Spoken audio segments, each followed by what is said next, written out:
This is Audible.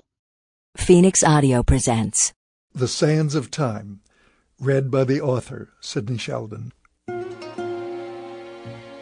Pamplona, Spain, July 13th, 1976.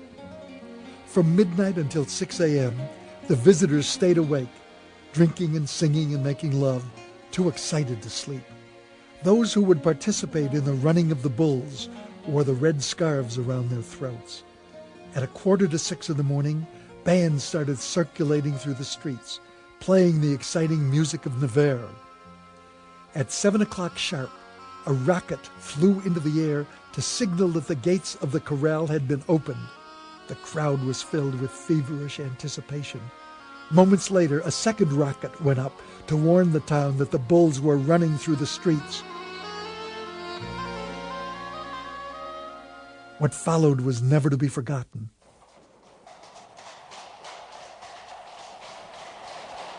It started as a faint, distant ripple on the wind, and then it grew louder and louder, until it became an explosion of pounding hoofs. The bulls raced down from the far end of the streets, and there were cries of "Olé!" from the frenzied crowd.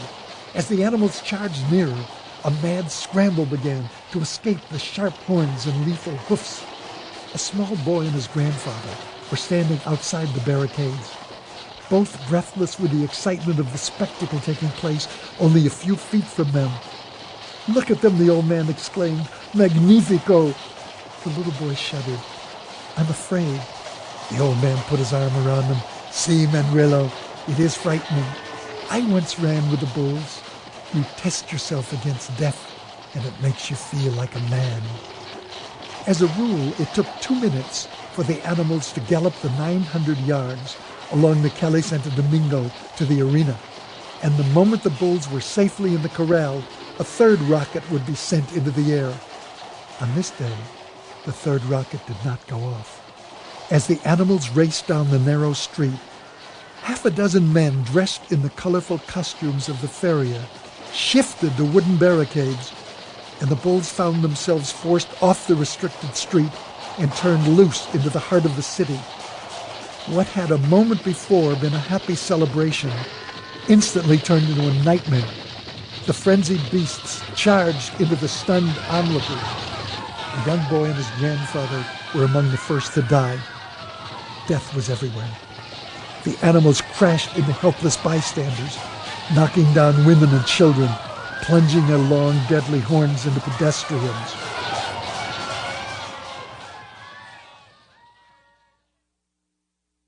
Inside the prison, a heavy-set guard was leading a man garbed in the plain black robes of a priest along the second-floor corridor.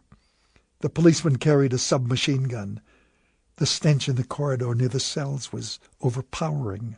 The guard unlocked the cell door, then stepped cautiously back as the priest entered the cell. The guard locked the door again and stood in the corridor, alert for any sign of trouble. The priest went over to the figure lying on the dirty prison cot. The priest stared down at him. It was difficult to tell what the man looked like. His face was swollen and raw. His eyes were almost shut. Through thick lips he said, "I'm glad you were able to come, Father." The priest replied, "Your salvation is the church's duty, my son." The guard, listening outside the cell, thought to himself, "What a stupid waste of time. God will spit in that one's eye." When the priest was finished, he said, "Adios, my son. May God receive your soul in peace." The priest stepped into the second cell. The man inside had also been badly beaten. "What is your name, my son?" "Felix Carpio." He was a husky, bearded man with a fresh, livid scar on his cheek that the beard failed to conceal. "I'm not afraid to die, Father." "That is well, my son. In the end, none of us is spared." As the priest began to hear Carpio's confession, waves of distant sound, at first muffled, then growing louder, began to reverberate through the building. It was the thunder of pounding hoofs and the screams of the running mob. The guard listened, startled. "You'd better hurry, Father." The guard quickly unlocked the cell door. The priest stepped out into the corridor, and the guard locked the door behind him. There was the sound of a loud crash from the front of the prison. The guard turned to peer out the narrow barred window. What the hell was that noise? The priest stepped close to the guard, and the knife concealed beneath his robe plunged into the guard's chest. Dios in nomine patri, Jaime Moreau said, piously crossing himself. The guard slumped to the cement floor.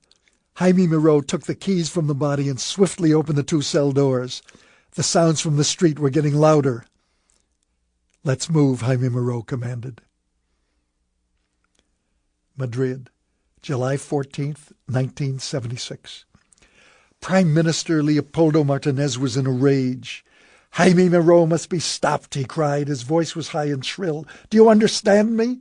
He glared at the half-dozen men gathered in the room. "Yesterday, Moreau turned Pamplona into a battleground." Martinez slammed a fist down on his desk. "He killed 2 prison guards and smuggled 2 of his murderers out of prison. Innocent people were killed by the bulls he let loose."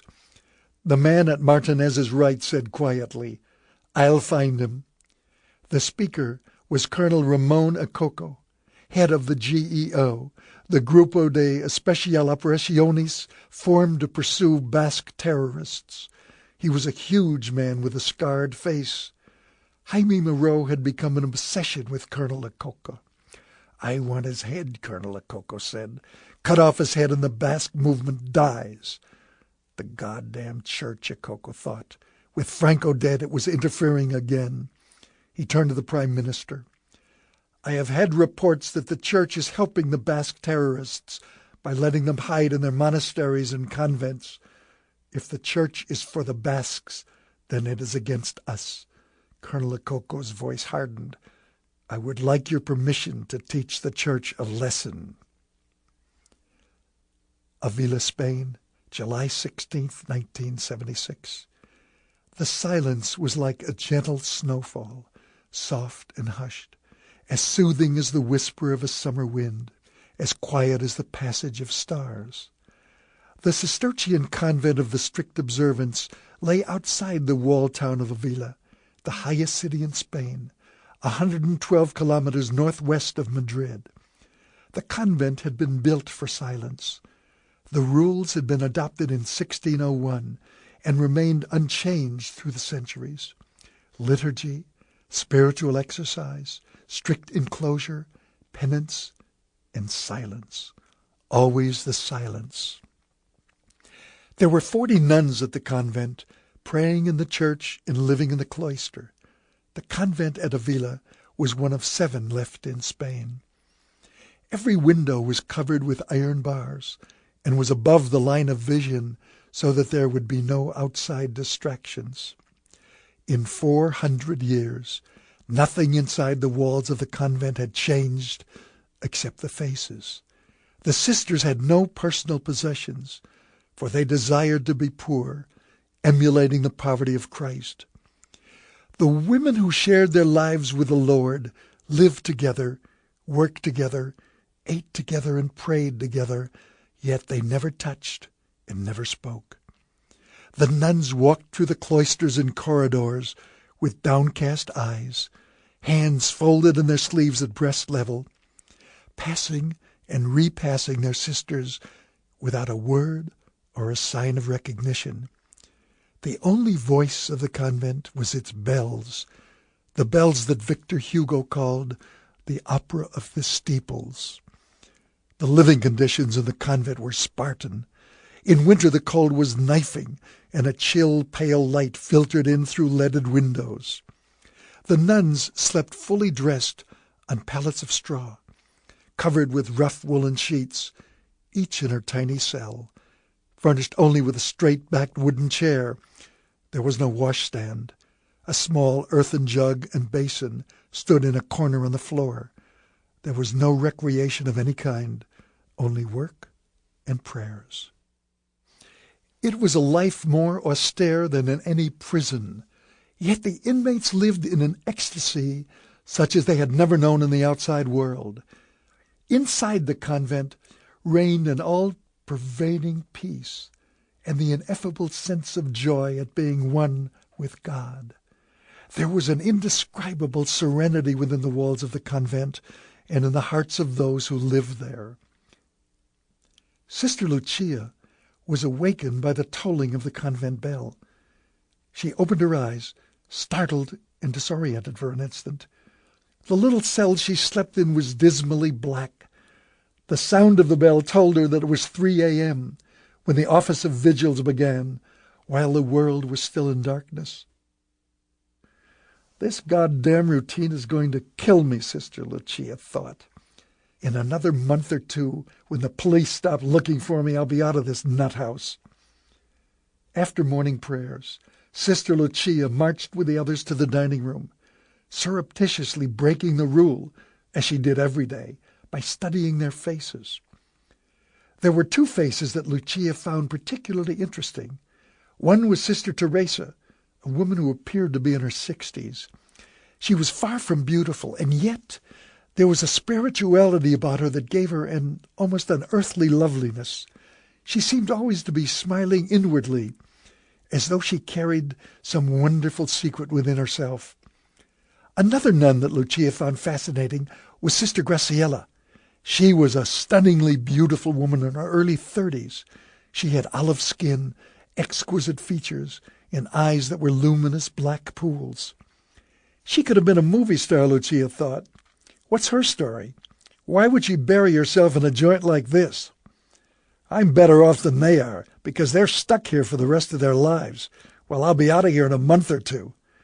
Maybe 3, Lucia thought. This is a perfect hiding place. I'd be a fool to rush out of here. In a few months, the police will figure I'm dead. Then I'll leave here and get my money out of Switzerland. In the early hours of the morning, Colonel Ramon Acoca and his men attacked the convent. Colonel Acoca warned, "Jaime Moreau and his men will be armed. Take no chances." Sister Megan was awakened by the silence. It was a different silence, a moving silence, a hurried rush of air, a whisper of bodies. She rose quietly in the darkness and opened the door to her cell. Unbelievably, the long stone corridor was filled with men. A giant with a scarred face was coming out of the Reverend Mother's cell, pulling her by the arm. "Where are you hiding him?" Colonel Acoca demanded. The Reverend Mother Bettina had a look of stunned horror on her face. "Shh! This is God's temple. You are desecrating it." Acoca's men began to spread out, invading the chapel, the refectory, and the cells. As Acoca passed one of the cells, a scream echoed from it. Acoca looked in and saw one of his men ripping the habit from a nun. Acoca moved on. Sister Lucia was awakened by the sounds of men's voices yelling. She sat up in a panic. "The police have found me," was her first thought. "I've got to get the hell out of here." The men were getting more and more violent, smashing everything in sight. Colonel Acoca watched them approvingly. Suddenly, the Reverend Mother remembered the solid gold cross that was the convent's one treasure. When Sister Teresa appeared at her side, the Reverend Mother whispered, "Get the gold cross and take it to the convent at Mendavia." Sister Teresa hurried off to the chapel and returned with the cross safely wrapped in canvas. Lucia, Megan, and Graciella were watching the mayhem in horror. Lucia turned to Teresa, Megan, and Graciella. "I don't know about you 3, but I'm getting the hell out of here." A man suddenly appeared in front of them. "Going somewhere, ladies?" "Get back. My friends have plans for you." Lucia said, "We have a gift for you." She picked up one of the heavy metal candlesticks that lined the hallway tables and smiled. The man was looking at it, puzzled. "What can you do with that?" "This." Lucia swung the candelabra against his head, and he fell to the ground unconscious. A moment later, Lucia, Megan, and Graciella and Teresa were outside in the front courtyard, hurrying through the gate into the starry night. Lucia said impatiently, "The mountains. Get up to the mountains. Follow me." The others watched, and after a moment they began to trail after her one by one. From time to time, Lucia looked back to make sure they were following. Why can't I mind my own business? At the abbey, the raid had come to an end. The dazed nuns, their habits wrinkled and blood-stained, were being rounded up and put into unmarked, closed trucks. "Take them back to my headquarters in Madrid," Colonel Lococo ordered. "Keep them in isolation." "What charge?" "Harboring terrorists." "Yes, Colonel," Patricio Arrieta said. He hesitated. "4 of the nuns are missing." Colonel Lococo's eyes turned cold. "Find them." Lucia and the 3 sisters traveled through the night, moving north into the mountains, heading away from Avila and the convent. Their garb was ill-equipped for the rugged terrain they were traveling through. Their sandals were too thin to protect their feet against the stony ground, and their habits caught on everything. Finally, it was dawn, and in the light, freedom seemed even more terrifying than before. After all the years of silence, they found it difficult to speak. Only Lucia seemed uninhibited and sure of herself, and the others automatically turned to her for leadership. "I'll get rid of them tonight," Lucia thought, "and head for Switzerland, where my money is waiting for me." The problem was that she had no way of getting there. And then Lucia caught a glimpse of the gold cross that Sister Teresa was carrying. "That's it. I'll steal it." Sister Graciela was frightened. She had been in the convent for the last 15 years, and the outside world was filled with terrors. She thought about the little town she had grown up in. Las Neves del Marqués, Spain, 1947. She was 5 years old. Her earliest memories were of a procession of naked strangers climbing in and out of her mother's bed. Her mother explained, "They are your uncles. You must show them respect." The men were gross and crude and lacked affection. They stayed for a night, a week, a month, and then vanished. When they left, Dolores Pinero would immediately look for a new man. In her youth, Dolores Pinero had been a beauty, and Graciela had inherited her mother's looks. Even as a child, Graciela was stunning to look at, with high cheekbones and olive complexion, shiny black hair and thick, long eyelashes. Her young body was nubile with promise. With the passage of years, Dolores Pinero's body had turned to fat, and her wonderful boned face had become bruised with the bitter blows of time. Graciela's mother despised her daughter, for she was a constant reminder of the one man Dolores Pinero had ever loved. Graciela's father was a handsome young mechanic who had proposed to the beautiful young Dolores, and she had eagerly let him seduce her. When she had broken the news that she was pregnant, he had disappeared, leaving Dolores with the curse of his seed. Dolores Pinero had a vicious temper, and she took her vengeance out on the child. Any time Graciela did something to displease her, her mother would hit her and scream, "You're as stupid as your father." There was no way for the child to escape the rain of blows or the constant screaming. Graciela would wake up every morning and pray, "Please, God, don't let Mama beat me today." Graciela and her mother shared a small 2-room casa. The girl slept on a couch in the tiny room, with only a thin, worn curtain separating it from the bedroom. There was no way to shut out the sounds from her mother's bed. On Sundays, Graciela rose early and dressed quietly, careful not to awaken her mother and whichever uncle was in her bed, and walked to the San Juan Bautista Church, where Father Perez talked of the joys of life after death, a fairy tale life with Jesus. Graciela would appear at church every Sunday morning wearing a clean, neat outfit that he was sure she had washed herself. Father Perez knew she was shunned by the other children in town, and his heart went out to her. He made it a point to spend a few moments with Graciela after the service each Sunday. If the days were bearable, the nights were an agony. Through the thin curtain that separated their beds, Graciela could hear the sounds of savage moaning and writhing and heavy breathing. When Graciela was 14 years old, the Moor moved in. He was the biggest man Graciela had ever seen. His skin was shiny black, and his head was shaved. The Moor had arrived in the middle of the night when Graciela was asleep, and she got her first sight of him in the morning when he pushed the curtain aside and walked stark naked past Graciela's bed to go outside to the outhouse and back. Graciela looked at him and almost gasped aloud.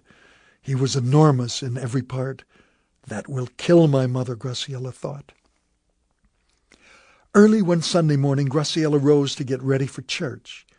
As she pulled off her nightgown, the curtain was pushed aside and the Moor appeared. He was naked. "Where's your mother?" "Mama went out early. She had some errands to do." The Moor was studying Graciela's nude body. "You really are a beauty," he said softly. Graciela felt her face flush. She knew what she should do.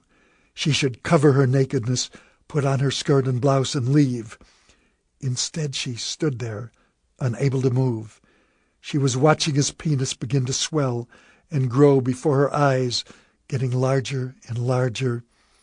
She felt faint. The Moor said huskily, "You're a child. Get your clothes on and get out of here." And Graciela found herself moving toward him. She reached up and slid her arms around his waist and felt his male hardness against her body.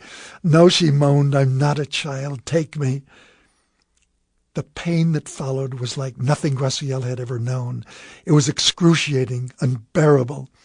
It was wonderful, exhilarating, agonizing, beautiful. She held the Moor tightly in her arms, screaming with pain and the ecstasy. He brought her to orgasm after orgasm, and Graciela thought, so this is what the mystery is all about. "What are you doing?" It was Dolores Pinero's voice screaming. And for an instant, everything stopped, frozen in time. Dolores Pinero was standing at the side of the bed, staring down at her daughter and the Moor. Graciela looked up at her mother, too terrified to speak. Dolores Pinero's eyes were filled with an insane rage.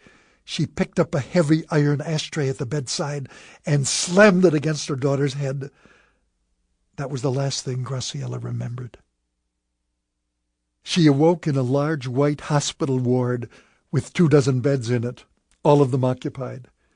Graciela's body was wrecked with excruciating pain. Each time she moved, rivers of fire flowed through her. She lay there listening to the cries and moans of the other patients. Late in the afternoon, a young intern stopped by the side of her bed. He was in his early 30s, but he looked old and tired. "You're in the charity ward of the Hospital Provincial in Avila. You were brought in yesterday. You were in terrible shape." On the second day, Father Perez came to see Graciela. A nurse moved a chair to the bedside. The priest looked at the beautiful, pale young girl lying there, and his heart melted. Father Perez asked, "Are you feeling better, child?" Graciela nodded, and the movement made her head pound. What he had to say was painful beyond words. "Graciela, I spoke with your mother." And Graciela knew. I can't go home again, can I?" "No, my child." When he left, Graciela lay there and she prayed, "Dear God, please let me die. I don't want to live." The following day, the intern appeared again. "I have good news," he said awkwardly. "You're well enough to leave now." She was free to go, but go where? 15 minutes later, Father Perez was helping Graciela out of the hospital door into the warm sunlight. When they were seated in his office, the priest said, "Graciela, have you ever thought of entering a convent?" No. She was startled by the idea. Graciela thought of those Sunday mornings and the beauty of the church services and how she had longed to be with Jesus and escape from the pain of life she lived. "There is a convent here in Avila, the Cistercian convent. They would take care of you there." I don't know. The idea was frightening. "It is not for everyone, and I must warn you, it is the strictest order of them all. Once you walk through the gates and take the vows, you may never leave." "It's up to you, my child. If you like, I will take you to meet the Reverend Mother Prioress." Graciela nodded. "All right." The Reverend Mother studied the face of the young girl before her. "How old are you, my dear?" 14. "She's old enough. In the 4th century, the Pope decreed that girls could be permitted to become nuns at the age of 12. The Reverend Mother took Graciela's hand. "Take your time, Graciela. God won't go away. Think about it, and come back and we can discuss it." But what was there to think about? I've nowhere else in the world to go, Graciela thought. And the silence would be welcome. I have heard too many terrible sounds. She looked at the Reverend Mother and said, "I will welcome the silence." That had been 17 years earlier, and in that time Graciela had found peace for the first time in her life. Her life was dedicated to God. She was Christ's bride, and at the end of her life she would join him. As the years passed in deep silence, the terrible sounds in her mind gradually faded away. Not until they had reached the outskirts and headed toward the mountains did Lucia begin to relax. They moved steadily north, climbing upward, making slow progress in the hilly terrain. When they reached a small glade in the highland, surrounded by trees, Lucia said, "We can spend the night here. In the morning we'll head for the convent at Mendavia." She lay there on the grass, and she let her thoughts drift back in time. Taormina, Sicily, 1968. They lived in a large storybook villa, filled with more servants than the 15-year-old Lucia could count. A bodyguard drove her to school each morning in an armored limousine. She was Lucia Maria Carmine, the daughter of Angelo Carmine, and that was enough to make anyone in the world happy. She grew up with the prettiest dresses and the most expensive toys in all of Sicily, and she was the envy of her schoolmates. But it was her father around whom Lucia's life centered. In her eyes, he was the most handsome man in the world. He was short and heavy-set, with a strong face and stormy brown eyes that radiated power. He had 2 sons, Arnaldo and Victor, but it was his daughter whom Angelo Carmine adored, and Lucia worshipped him. In church, when the priest spoke of God, Lucia always thought of her father. If her face fell just short of being beautiful, her body more than made up for it. At 15, Lucia had the body of a woman, with round, firm breasts, a narrow waist, and hips that moved with sensuous promise. "We're going to have to marry you off early," her father would tease her. "Soon you will drive the young men pazzo, my little virgin." Lucia blushed. "Yes, Papa." It was true that no one had made love to her, not for the past 12 hours. Benito Pattis, one of her bodyguards, always came to her bed when her father was out of town. Having Benito make love to her in her house added to the thrill, because Lucia knew that her father would kill them both if he ever discovered what was going on. Angelo Carmine had started out as an errand boy for the mafiosi when he was 12. By 15, he had become an enforcer for the loan sharks, and at 16, he had killed his first man and made his bones. In the years that followed, Angelo Carmine had climbed the treacherous corporate ladder to the top, leaving a string of dead enemies behind him. To Lucia, her father was a knight in shining armor. To Lucia, her father and brothers were model citizens. The proof of it lay in her father's friends. Once a week, Angelo Carmine gave an enormous dinner party at the villa. And oh, the people who would be seated at the Carmine table. The mayor would be there, and a few aldermen and judges, and seated next to them were movie stars and opera singers, and often the chief of police and a monsignor. Several times a year the governor himself would appear.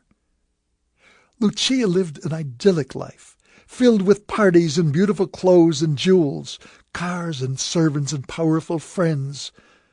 And then, one February, on her 23rd birthday, it all came to an abrupt end. It began innocuously enough. "Forgive me, Petroni," the police chief apologized to Angelo Carmine, "but this is a stupid formality which the commissioner is forcing me to go through.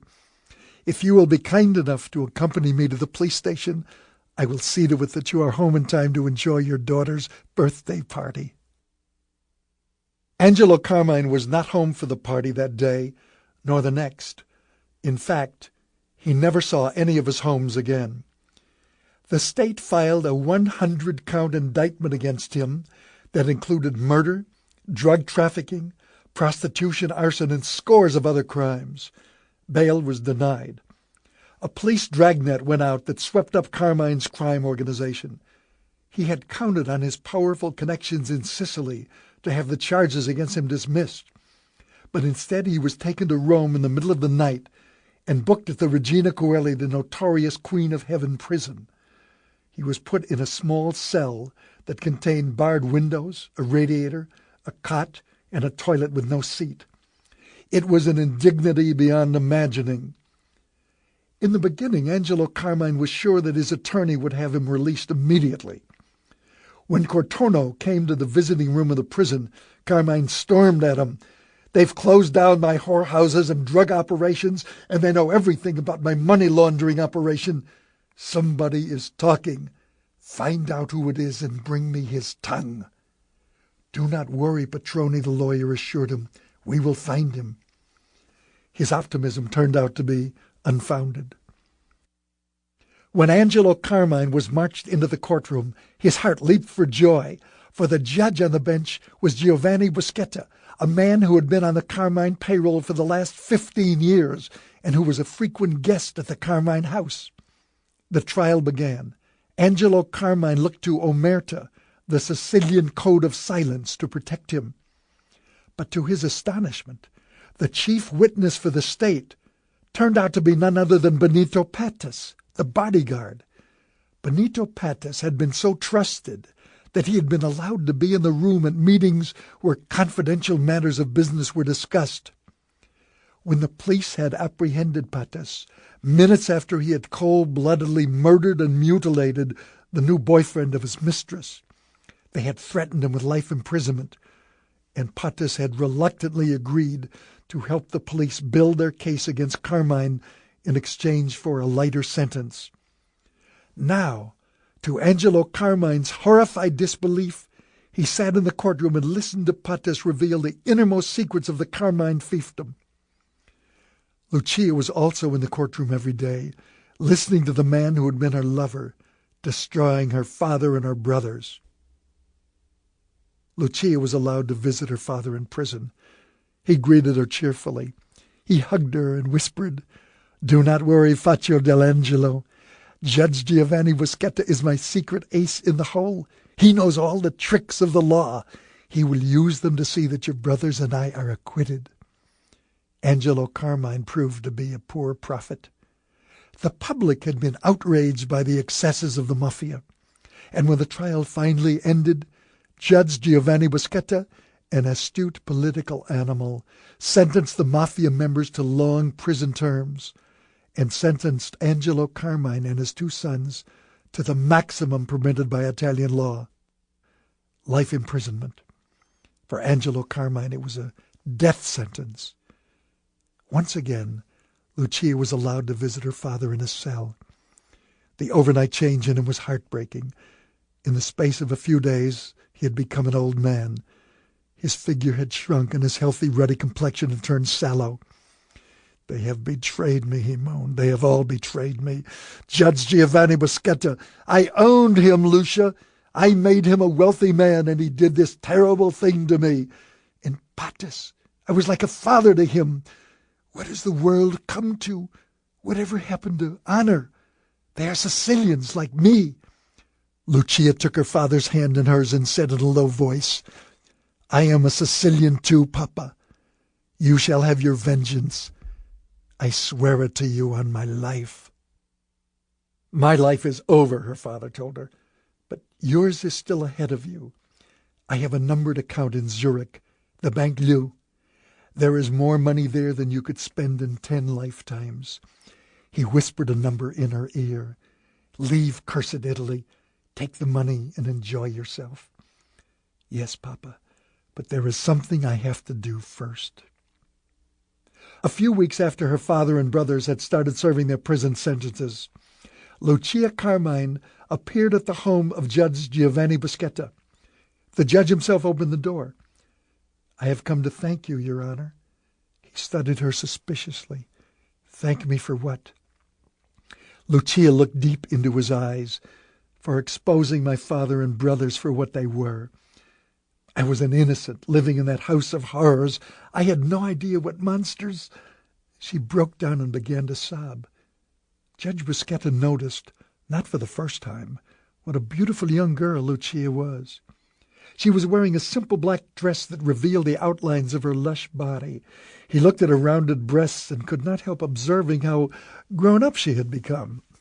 It would be amusing, Buscetta thought, to sleep with the daughter of Angelo Carmine. He's powerless to hurt me now. The old bastard thought he owned me, but I was too smart for him. Lucia's probably a virgin. I could teach her a few things in bed. An elderly housekeeper brought in a tray of tea and a platter of cookies, then left the room.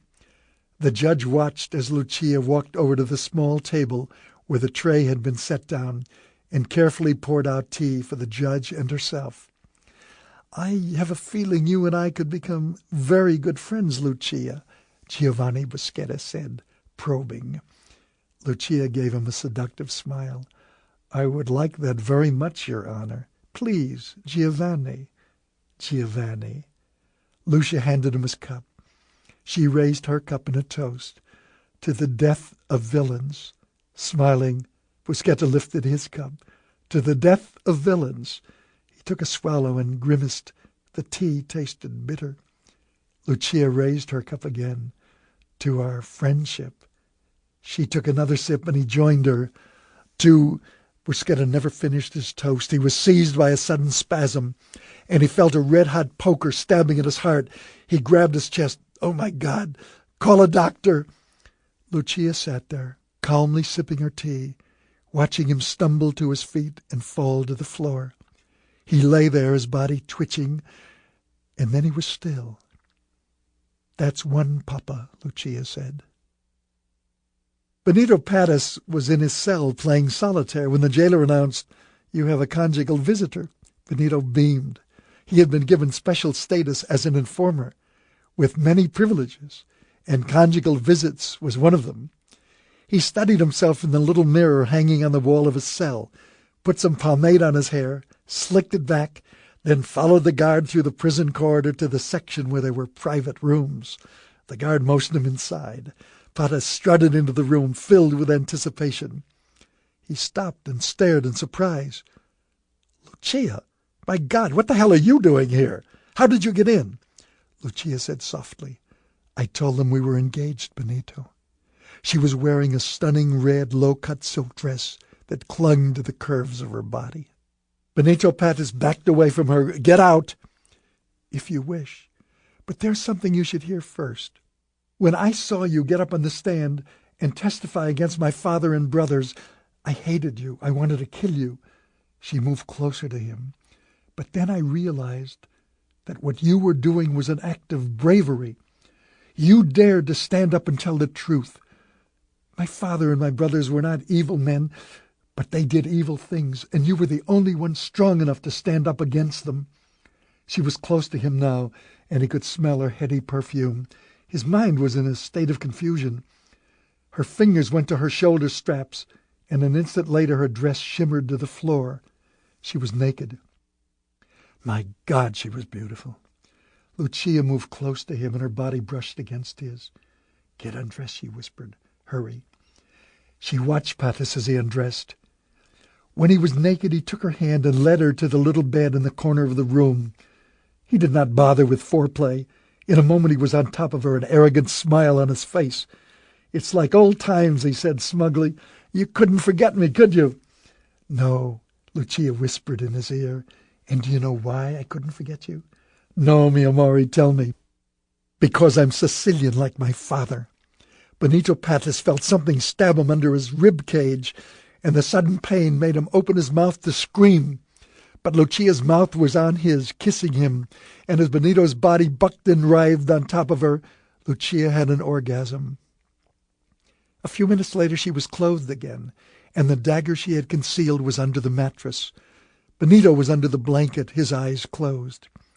Lucia knocked at the cell door and smiled at the guard who opened it to let her out. "He's asleep," she whispered. The guard looked at the beautiful young woman and smiled. "You probably wore him out."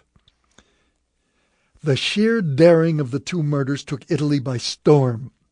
The beautiful young daughter of a mafioso had avenged her father and brothers, and the excitable Italian public cheered her, rooting for her to escape. The police, quite naturally, took a rather different point of view. In the beginning, Lucia's only thought had been to avenge the honor of her father and brothers. She had fully expected to be caught and was prepared to sacrifice herself. When she had managed to walk out of the prison and make her escape, however, her thoughts changed from vengeance to survival. Now that she had accomplished what she had set out to do, life suddenly became precious again. "I'm not going to let them capture me," she vowed to herself. "Never." She lightened her hair, stained her teeth, and bought herself glasses and some ill-fitting clothes. "It's not too bad," she thought. 24 hours later, Lucia was looking at a passport in the name of Lucia Roma, with a photograph taken in her new persona. It was at the Spanish border that things started to go wrong. "Passport, please." Lucia handed the Spanish immigration officer her passport. He gave it a cursory glance and started to hand it back. But something made him hesitate. He took a closer look at Lucia, and his expression changed. "Just a moment, please. I will have to have this stamped inside." He recognized me, Lucia thought desperately. She watched him walk into the little office kiosk and show the passport to another officer. She had to escape. She opened the door on the driver's side and stepped out. A group was noisily boarding an excursion bus next to Lucia's car. The sign on the front of the bus read, "Madrid." Lucia glanced toward the hut. The guard who had taken her passport was yelling into the telephone. Without a second thought, Lucia moved toward the laughing, chattering tour group and stepped out of the bus, averting her face from the guide. She took a seat in the rear of the bus, keeping her head down. "Move," she prayed, "now." As though in answer to Lucia's prayer, the bus door closed and the engine sprang into life. What would happen when the border guards found that she had left her car? Their first thought would be that she had gone to the ladies' room. They would wait and finally send someone in to get her. Their next step would be to search the area to see if she had hidden somewhere. By then, dozens of cars and buses would have passed through. The police would have no idea where she had gone nor in which direction she was traveling. At the walled city of Avila, the tour bus made a scheduled stop for refreshments and what the guide delicately referred to as a comfort station. Lucia stayed in her seat, watching the passengers rise and scramble for the front door of the bus. "I'll be safer if I stay here." But the guide noticed her. The guide said, "You are not of this tour." "No," she said. "You see, my car broke down in San Sebastian, and it is very important that I get to Madrid, so I—" "Nein," the guide bellowed. "This is a private tour. You will get me in trouble. Go away or I will call the police." Lucia watched the bus pull away and roar down the highway toward Madrid. She was stranded, with no passport and almost no money, and by now the police of half a dozen countries would be looking for her to arrest her for murder. She turned into the Calle de la Madrid Soledad with its granite buildings and black-wrought iron balconies, and when she reached the Plaza de la Santa, she sat down on a park bench. 100 yards away, several women and some couples were seated in the park enjoying the afternoon sunshine. A police car appeared. It pulled up at the far end of the square, and 2 policemen got out. They moved over to one of the women seated alone and began questioning her. Lucia's heart began to beat faster. "They're looking for me." She forced herself to get to her feet slowly, her heart pounding, and turned away from the policeman and kept walking. Lucia heard the sound of a church bell and looked up through the open city gate. In the distance, high on a hill, rose the walls of an abbey. She stood there, staring at it. "Why have you come to us, my daughter?" the Reverend Mother Bettina asked softly. "I need a place of refuge. And you have decided to seek the refuge of God?" "Exactly." "Yes." Lucia began to improvise. "This is what I have always wanted, to devote myself to the life of the Spirit." "In our souls, it is what we all wish for, is it not, daughter?" Jesus, she's really falling for it, Lucia thought happily. The Reverend Mother went on. "You must understand that the order of the Abbey Cistercian is the strictest of all the orders, my child. We are completely isolated from the outside world." Her words were music to Lucia's ears. "Those who enter these walls may never leave." "I never want to leave," Lucia assured her. "Not for the next few months, anyway." She looked the Mother Prioress in the eye. "I want to be here more than I want to be anywhere else in the world." Lucia's voice rang with truth. The Reverend Mother Bettina said, "I will find you a bed for the night. In the morning you will begin instructions, and when they are finished, if you still feel the same, you will be sworn into the order. But I warn you, it is a very difficult path you have chosen." "Believe me," Lucia said earnestly, "I have no choice." The night wind was soft and warm, whispering its way across the wooded glade, and Lucia slept. In her dream she was at a party in a beautiful villa, and her father and brothers were there, and everyone was having a wonderful time. And a stranger walked into the room and said, "Who the hell are these people?" And the lights went out, and a bright flashlight shone in her face, and she came awake and sat up, the light blinding her. There were half a dozen men surrounding the nuns in the clearing. With the light in her eyes, Lucia could only dimly make out their shapes. "Who are you?" the man demanded again. His voice was deep and rough. Lucia was instantly awake, her mind alert. She was trapped. But if these men were from the police, they would have known who the nuns were. And what were they doing in the woods at night? Lucia took a chance. "We are sisters from the convent at Avila," she said. "Some government men came and—" "We heard about it," the man interrupted. The other sisters were all sitting up now, awake and terrified. Who are you?" Megan asked. "My name is Jaime Moreau." There were 6 of them, dressed in rough trousers, leather jackets, turtleneck sweaters and canvas rope-soled shoes, and the traditional Basque berets. They were heavily armed, and in the dim moonlight they had a demonic look. 2 of the men looked as though they had been badly beaten. The man who called himself Jaime Moreau was tall and lean, with fierce black eyes. They could have been followed here. He turned to one of the members of his band. "Have a look around. See?" Lucia realized that it was a woman who answered. Lucia watched her move silently into the trees. "What are we going to do with them?" Ricardo Mulatto asked. Jaime Moreau said, "Nada. We leave them and move on." One of the men protested, "Jaime, these are little sisters of Jesus." "Then let Jesus take care of them," Jaime Moreau said curtly. "We have work to do." Felix Carpio, one of his lieutenants, said, "We could escort them part of the way, Jaime, just until they get away from here." He turned to the nuns. "Where are you sisters headed?" Teresa spoke up. "There is a convent at Mondavia that will shelter us." Felix Carpio said to Jaime Moreau, "We could escort them there. Mondavia is on our way to San Sebastian." Jaime Moreau turned on him, furious. "You damn fool! Why don't you put up a signpost telling everyone where we're going?" "I only meant—" "Now we have no choice. We'll have to take them with us. If a Coco finds them, they'll talk. They're going to slow us down and make it that much easier for a Coco and his butchers to track us." Another one of the men, Rubio Arzano, said, "We have some clothes that may make you less conspicuous." Moreau said, "We'll split up. We'll take 3 different routes. We'll all meet at Legrano in 7 days. Keep away from the main roads." Sister Megan stood quietly listening to the man who was giving orders. He was rude and arrogant, but somehow he seemed to radiate a reassuring sense of power. Jaime Moreau looked over at Teresa and pointed to Thomas Sanjura and Rubio Arzeno. They will be responsible for you." Sister Teresa said, "God is responsible for me." "Sure," Jaime replied dryly. "I suppose that's how you got here in the first place." Rubio walked over to Teresa. "Rubio Arzano at your service, sister. How are you called?" "I am Sister Teresa." Lucia was not about to let the cross out of her sight. She spoke up quickly. "I will travel with Sister Teresa." Jaime Moreau nodded. "All right." He pointed to Graciela. "Ricardo, you'll take this one."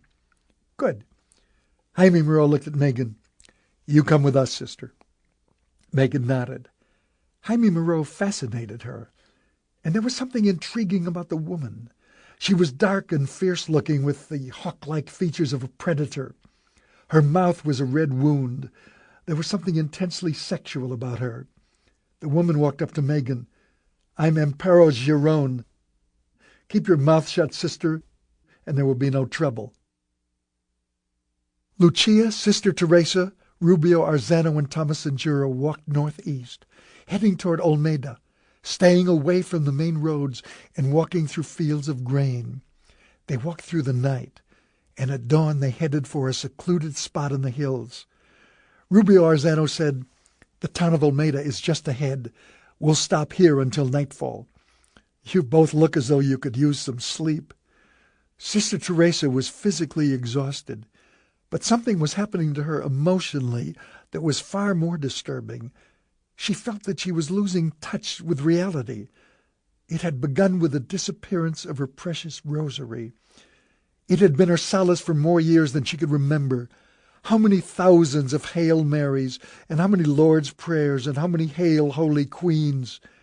It had become a part of her security, and now it was missing. Even as a child, the church had been her solace. Even as a child. Aix, France, 1924. When she was only 8 years old, most of the happiness in Teresa de Fas's life came from the church. It was like a sacred flame drawing her to its warmth. She visited the Chapelle des Pénitents Blancs and prayed at the cathedral in Monaco and Notre Dame Bon Voyage in Cannes, but most frequently she attended services at the church in Aix. Teresa lived in a chateau on a mountain above the medieval village of Aix, near Monte Carlo, overlooking the Côte d'Azur. The village was perched high on a rock, and it seemed to Teresa that she could look down upon the whole world. There was a monastery at the top, with rows of houses cascading down the side of the mountain to the blue Mediterranean below. Monique, a year younger than Teresa, was the beauty in the family. Even when she was a child, one could see that she would grow up to be an exquisite woman. She had fine-boned features, sparkling blue eyes, and an easy self-assurance that suited her looks. Teresa was the ugly duckling. The truth was that the de Fosses were embarrassed by their elder daughter. The problem was that all of Teresa's features were just slightly askew. Everything seemed out of place, as though she were a comedian who had donned her face for laughter. But if God had cheated her in the matter of looks, he had compensated for it by blessing her with a remarkable gift. Teresa had the voice of an angel. Teresa's parents behaved properly toward their elder daughter. They fulfilled their parental duty punctiliously, but it was obvious that it was Monique they adored. The one ingredient that Teresa longed for was missing: love. Where Teresa found love was in the church. The priest loved her, and Jesus loved her. When she sang there, Teresa was filled with a sense of hope, of expectation. It was the only thing that made her life bearable. As the girls grew into their teens, Monique grew more beautiful. The boys came flocking around Monique, while Teresa stayed in her room sewing or reading or went shopping in the village. Teresa still sang in church on Sundays, and because of that, an event occurred that almost changed her life. In the congregation was a Madame Neff, the aunt of a radio station director in Nice. She stopped to speak to Teresa one Sunday morning. "You're wasting your life here, my dear. You have an extraordinary voice. You should be using it." "I am using it. I'm talking about you using your voice professionally. I pride myself on knowing talent when I hear it. I want you to sing for my nephew. He could put you on the radio. Are you interested?" I don't know." The very thought of it terrified Teresa. "Talk it over with your family." "I think it's a wonderful idea," Teresa's mother said. "It could be a good thing for you," her father agreed. The following Wednesday, a very nervous Teresa appeared at the radio station in Nice and met the director. "I'm Louis Bonnet," he said curtly. "I can give you 5 minutes." Teresa's physical appearance only confirmed his worst fears. His aunt had sent him talent before. Bonnet placed her in front of a microphone. "I don't have a piano player around today, so you're going to have to sing a cappella. Do you know what a cappella means?" "Yes, sir." "Wonderful. I'll be in the control booth. You'll have time for one song." He was gone. Teresa was alone in the room, staring at the microphone in front of her. She had no idea what she was going to sing. "I've got to get out of here." Louis's voice came out of nowhere. "I don't have all day." "I'm sorry, I can't." But the director was determined to punish her for wasting his time. "Just a few notes," he insisted. Enough so he could report to his aunt what a fool the girl had made of herself. Perhaps that would persuade her to stop sending him her protégés. He heard it then, and he could not believe it. It was a voice so pure and so sweet that it sent chills down his spine. It was a voice filled with longing and desire, a voice that sang of loneliness and despair, of lost loves and dead dreams, and it brought tears to his eyes. It stirred emotions in him that he had thought long since dead. All he could say to himself was, "Jesus Christ, where has she been?" When the song ended, there was a long silence, and one of the women said, "Fantastic. Whoever she is, don't let her get away." Louis Bonnet hurried out of the room into the broadcast studio. Teresa was getting ready to leave. "I'm sorry I took so long. You see, I've never—" "Sit down, Maria." "Teresa, sorry." He took a deep breath. "We do a musical radio broadcast every Saturday night." "I know. I listen to it." "How would you like to be on it?" She stared at him, unable to believe what she was hearing. "You mean you want to hire me?" "Beginning this week." The stage from which they broadcast was crowded with station personnel who had heard about the young girl with the incredible voice. Teresa's performance was superb. She was aware that she had never sung better, and who knew where this could lead? She might become famous and have men at her feet, begging her to marry them, as they begged Monique. Monday morning there was a long-distance telephone call for Teresa. "It's probably somebody's idea of a joke," her father warned her. "He says he's Jacques Remoux, the most important stage director in France." Teresa picked up the telephone, wary. "Hello?" "This is Jacques Remoux. I'm staging a play at the Comédie Française, a musical. I start rehearsals next week. I've been searching for someone with a voice like yours. Who was your agent?" "Agent? I have no agent." "Then I'll come up there and we'll work out a deal between us. I'll drive up to see you tomorrow." Monique saw to it that she was the first one downstairs when Jacques Remoux arrived at the de Fossey villa that afternoon. He was greeted by a young girl so beautiful that his heart jumped.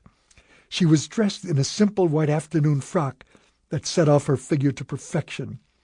"My God," he thought, "those looks and that voice. She's perfect. She's going to be an enormous star." "I can't tell you how happy I am to meet you," Remoux said. Monique smiled warmly. "I'm very happy to meet you. I'm a big admirer of yours, Monsieur Remoux." "Good. We'll work well together. I brought a script with me. It's a beautiful love story, and I think—" Teresa came into the room. She was wearing a new dress, but she looked awkward in it. She stopped as she saw Jacques Remoux. He looked at Monique inquiringly. "Oh, this is my sister," Monique said. "Teresa." They both watched the expression on his face change. It went from shock to disappointment to disgust. "You're the singer?" "Yes." He turned to Monique. "And you're—" Monique smiled innocently. "I'm Teresa's sister." Rameau turned to examine Teresa again and shook his head. "I'm sorry," he said to Teresa. "You're too—" He fumbled for a word. "You're too young. If you'll excuse me, I must get back to Paris." And they stood there watching him walk out the door. That was the last broadcast Teresa ever made. Louis Bonnet pleaded with her to come back, but the hurt was too deep. After that, Teresa would only sing in church, and she became more of a recluse than ever. While Monique went to Paris, Teresa stayed home and went to church every morning and prayed that her sister would find a handsome prince. And one day, the miracle occurred. A miracle because it was through Teresa that it happened. His name was Raoul Girardeau. He had gone to church on Sunday and heard Teresa sing. He had never heard anything like it. Early Monday morning, Teresa stopped in at the village general store to buy fabric for a dress she was making. Raoul Girardeau was working behind the counter. He looked up as Teresa walked in, and his face lit up. The voice! He was handsome and tall, with intelligent, flashing dark eyes and lovely, sensual lips. He was in his early 30s, a year or two older than Teresa. Teresa was so taken aback by his appearance that she could only stammer. "You should be singing professionally," Raoul told her. She remembered the expression on Rameau's face when he had seen her. No, she would never risk exposing herself publicly again. "Thank you," Teresa mumbled.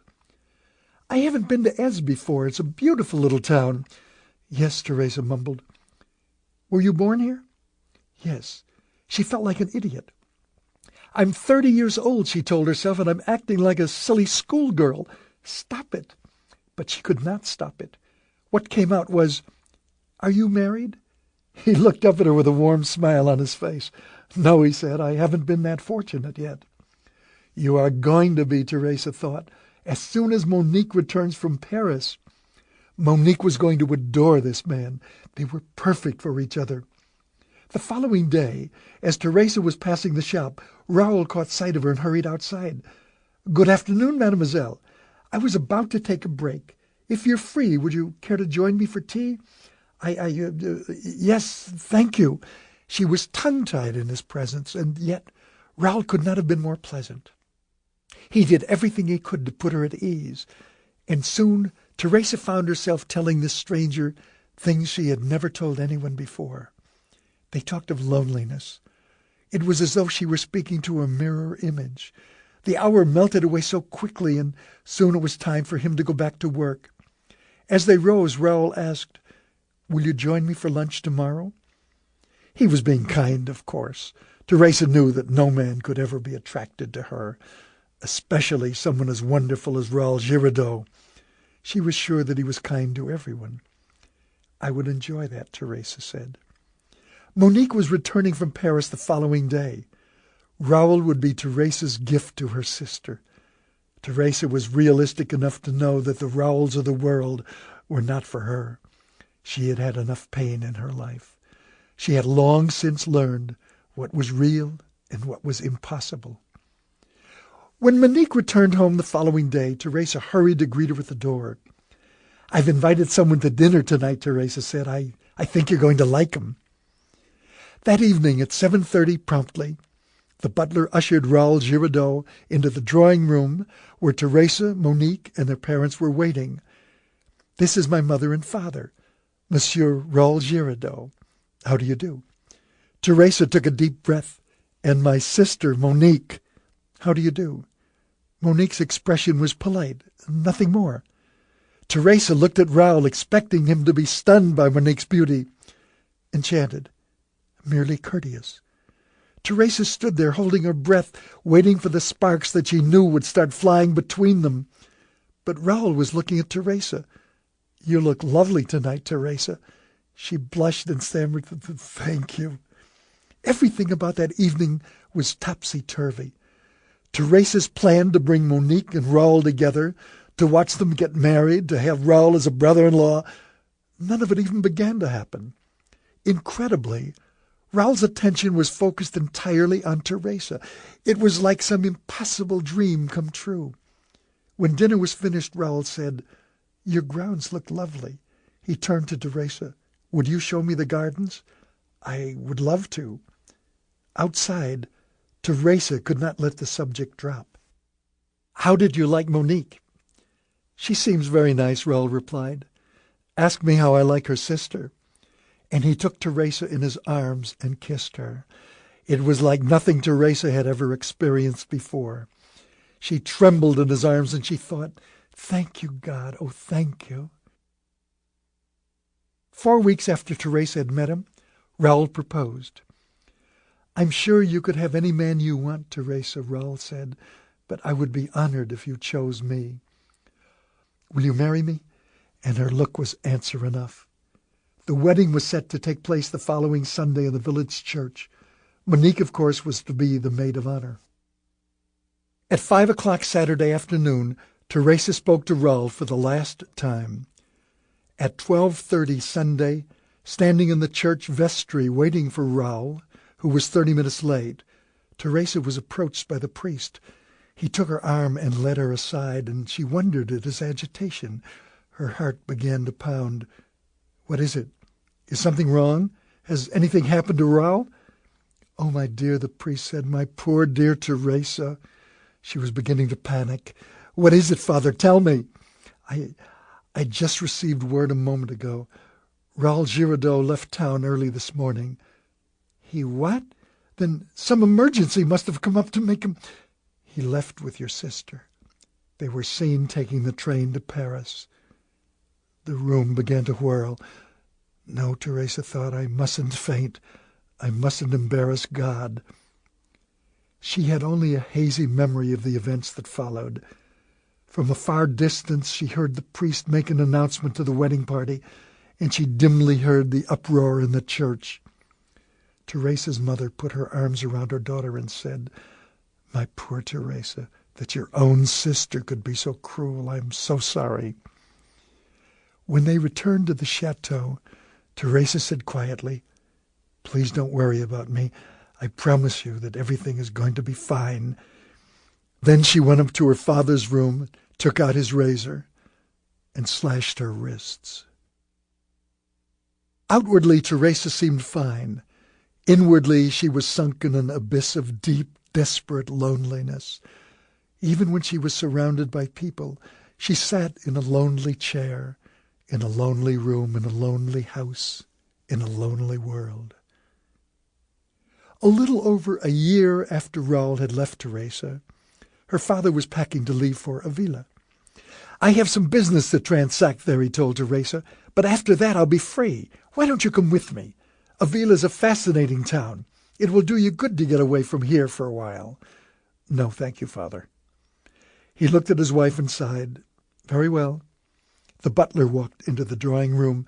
"Excuse me, Mr. Foss, this letter just arrived for you." Even before Teresa opened it, she was filled with a prescience of something terrible looming before her. The letter read, "Teresa, my darling Teresa, God knows that I do not have a right to call you darling after the terrible thing I have done, but I promise to make it up to you if it takes me a lifetime. I don't know where to begin. Monique has run off and left me with our 2-month-old daughter. Frankly, I am relieved. I must confess that I have been in hell ever since the day I left you. I seem to have been caught up in some kind of magic spell of Monique's, but I knew from the beginning that my marriage to her was a terrible mistake. It was you I always loved. By the time you receive this letter, I will be on my way back to you. I love you, and I have always loved you, Teresa. I beg your forgiveness." She could not finish reading the letter. The thought of seeing Raoul again, and his and Monique's baby, was unthinkable, obscene. She threw the letter down, hysterical. "I must get out of here," Teresa screamed. "Tonight, now, please, please." It was impossible for them to calm her. "If Raoul is coming here," her father said, "you should at least talk to him." "No, if I see him, I'll kill him." She grabbed her father's arms, tears streaming down her face. "Take me with you to Avila," Teresa pleaded. The following morning in Avila, Teresa walked into the cool, vaulted church there, and almost immediately the old familiar feeling of peace stole over her. The last time she had been in church was to curse God. A feeling of deep shame filled her. It was her own weakness that had betrayed her, not God. "Forgive me," she whispered. "I have sinned. I have lived in hate. Help me. Please help me." She looked up and Father Berendo was standing there. When she finished, he led her into his office behind the vestry. "I don't know what to do, Father. I don't believe in anything anymore. I've lost faith." Her voice was filled with despair. "Did you have faith when you were a young girl?" "Yes, very much." "Then you still have it, my child. Faith is real and permanent. It is everything else that is transient." They talked that day for hours. Something that Father Berendo said triggered a deep response. "My child, if you do not believe in this world, then believe in the next world. Believe in the world where Jesus is waiting to receive you. There's a convent nearby, the convent of the Abbé Cistercian." He leaned forward. "Let me tell you about it. It is a world inside a world where everyone is dedicated to God. It is a place of peace and serenity." And Teresa's heart began to lift. "It sounds wonderful. I must caution you. It is one of the strictest orders in the world. Those who are admitted take a vow of chastity, silence, and obedience. No one who enters there ever leaves." The words sent a thrill through Teresa. "I will never want to leave. It is what I have been searching for, Father." The moment Teresa entered the convent, she knew. At last, she thought exultantly, at last. 3 days later, Teresa telephoned her mother and father. "I've been so worried," her mother said. "When are you coming home?" "I am home." Now, 30 years later, lying in the woods watching the sun come up over the horizon, Sister Teresa thought, "I came to the convent for all the wrong reasons.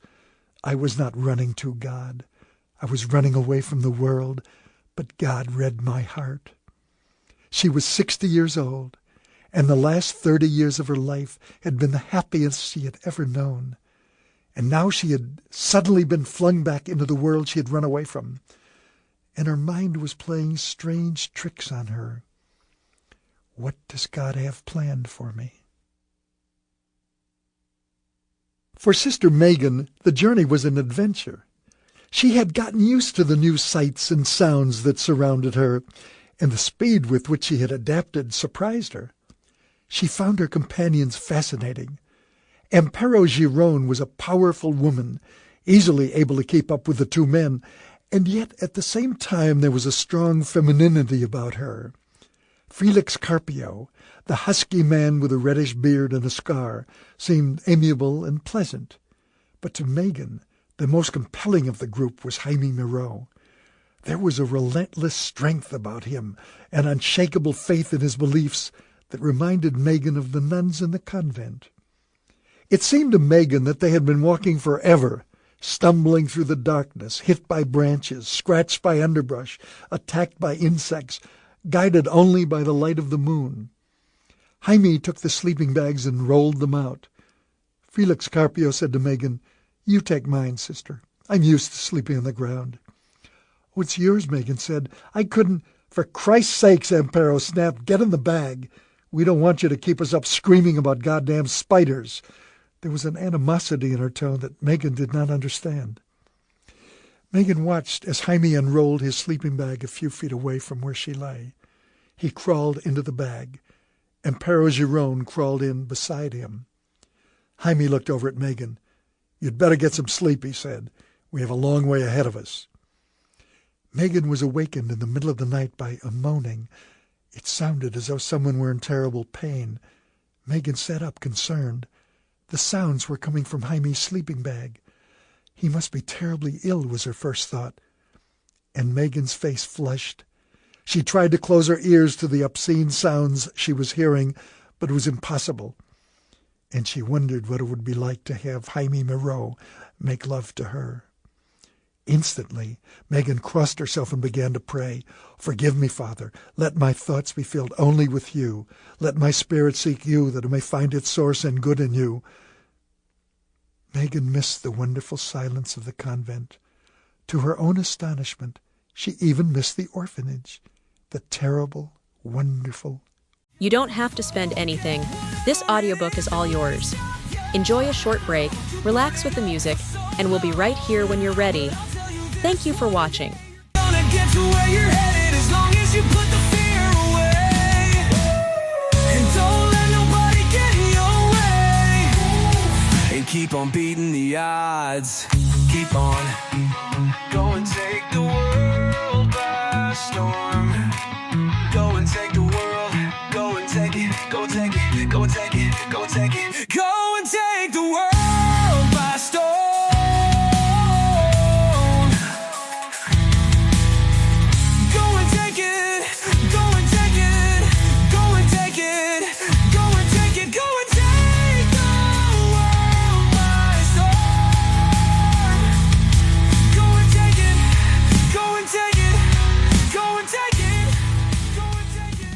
Orphanage. Avila, Spain, 1957. They called her Megan the Terror. They called her Megan the Blue-Eyed Devil. They called her Megan the Impossible. She was 10 years old. She had been brought to the orphanage when she was an infant, left on the doorstep of a farmer and his wife who were unable to care for her. The orphanage was an austere, 2-story, whitewashed building on the outskirts of Avila, in the poorer section of the city. Megan was different from the other children, an alien with blonde hair and bright blue eyes, standing out in stark contrast to the dark-eyed, dark-haired children. But from the beginning, Megan was different in other ways. She was a fiercely independent child, a leader, a mischief maker. From time to time, the children would be called into the supervisor's office to meet a prospective foster parent. It was always a moment of great excitement for the children, for it would mean a chance to escape from the dreary routine of the orphanage, a chance to have a real home, to belong to someone. Megan's reputation preceded her. She would hear the prospective parents talk among themselves. Well, she's a very pretty child, but I hear she's difficult. Isn't she the one who smuggled 12 dogs into the orphanage last month? They had no idea how much the other children adored Megan. As Megan grew up, she became more and more devout. She was stirred by the intellectual aspects of the Catholic Church. She read St. Augustine's Confessions, the writings of St. Francis of Assisi, Thomas Merton, Moore, and a dozen others. Perhaps most of all, she loved the wonderful feelings of serenity that always stole over her in church. At 15, Megan had become a beautiful young woman with long blonde hair and a silky complexion that set her off even more from most of her companions. One day she was summoned to the office of Mercedes Angelis. Father Berendo was there. "Hello, Father." "Hello, my dear Megan." Mercedes Angelis said, "I'm afraid we have a problem, Megan." The headmistress went on, "There is an age limit here of 15, and you've reached your 15th birthday. Do I have to leave?" The kindly Amazon was upset, but she had no choice. "I'm afraid we must abide by the rules." Megan had no words. Father Berendo spoke. "Where would you like to go?" As she thought about it, an idea came to Megan. There was somewhere for her to go. From the time Megan was 12 years old, she had helped earn her keep at the orphanage by making outside deliveries in town, and many of them were made to the convent of the Abbé Cistercian. They were always delivered to the Reverend Mother Bettina. Megan had sneaked glimpses of the nuns praying or walking through the halls, and she had sensed an almost overpowering feeling of serenity. She envied the joy that the nuns seemed to radiate. To Megan, the convent seemed a house of love. The Reverend Mother had taken a liking to the bright young girl, and they had had long talks over the years. "Why do people join convents?" Megan had asked. "Ah, people come to us for many reasons. Most come to dedicate themselves to God, but some come because they have no hope. Some come because they are running away. Others come here because they are alienated and they want to belong." That was what had struck a responsive chord in the young girl. "I've never really belonged to anyone," Megan thought. "This is my chance." I think I would like to join the convent. 6 weeks later, Megan took her vows. And finally, Megan had found what she had been searching for so long. She belonged. These were her sisters, the family she had never had, and they were all one under their father.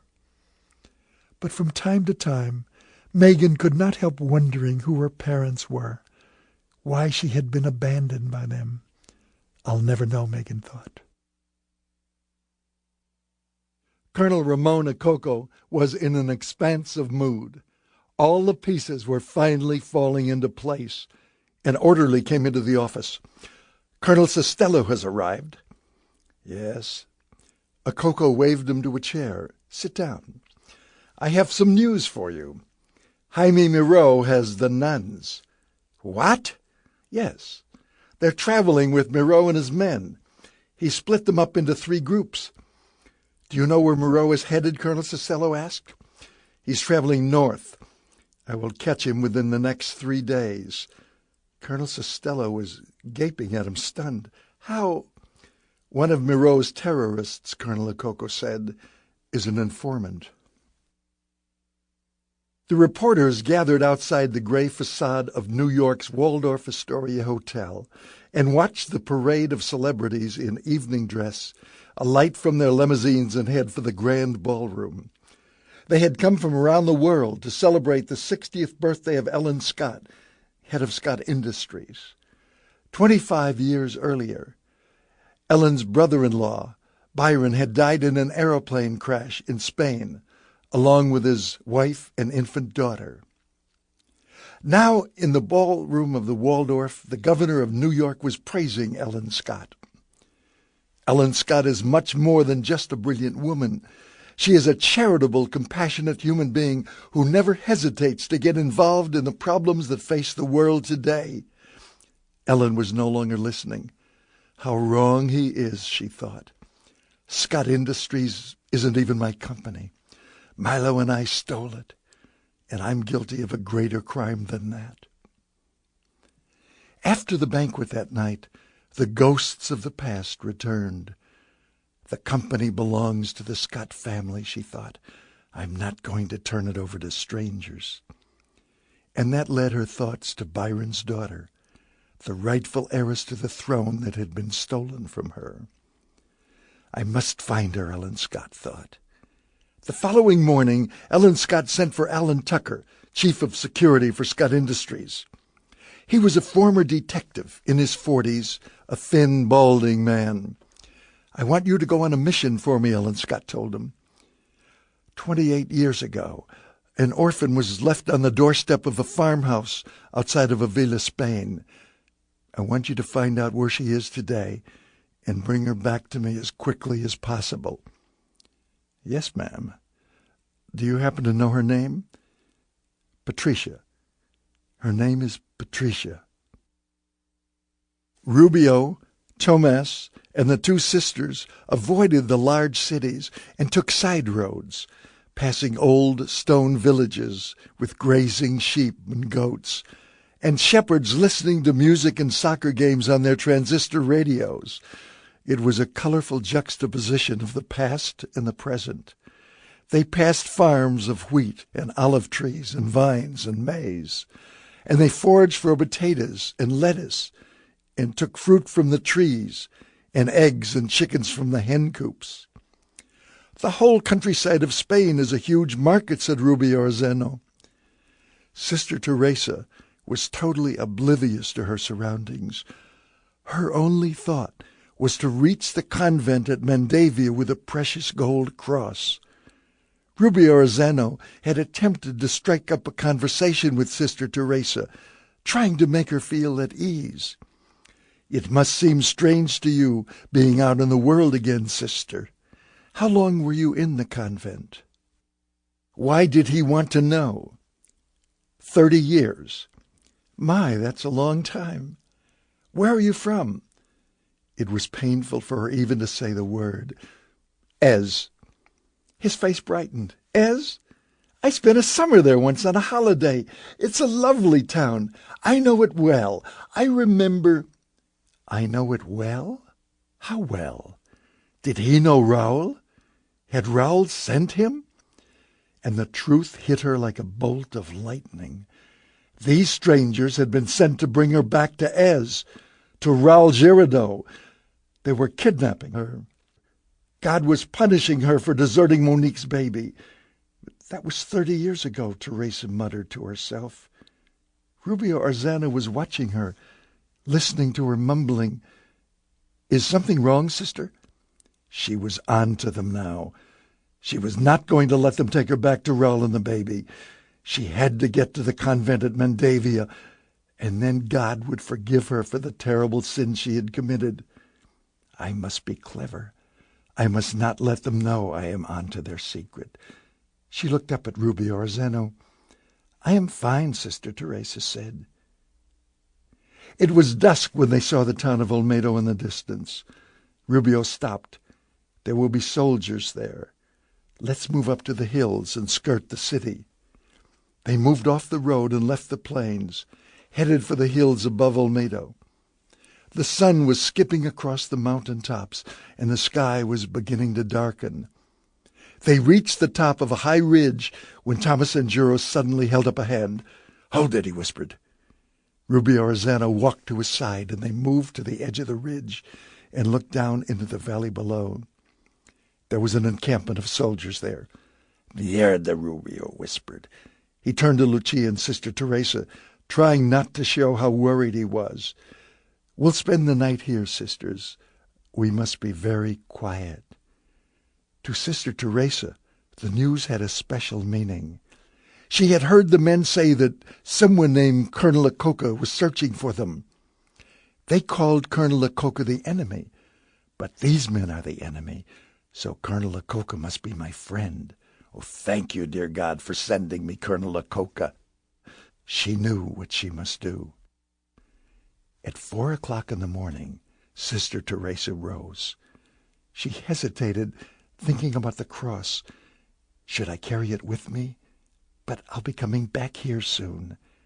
Silently, she moved over to where Lucia slept and placed the cross in her sleeping bag.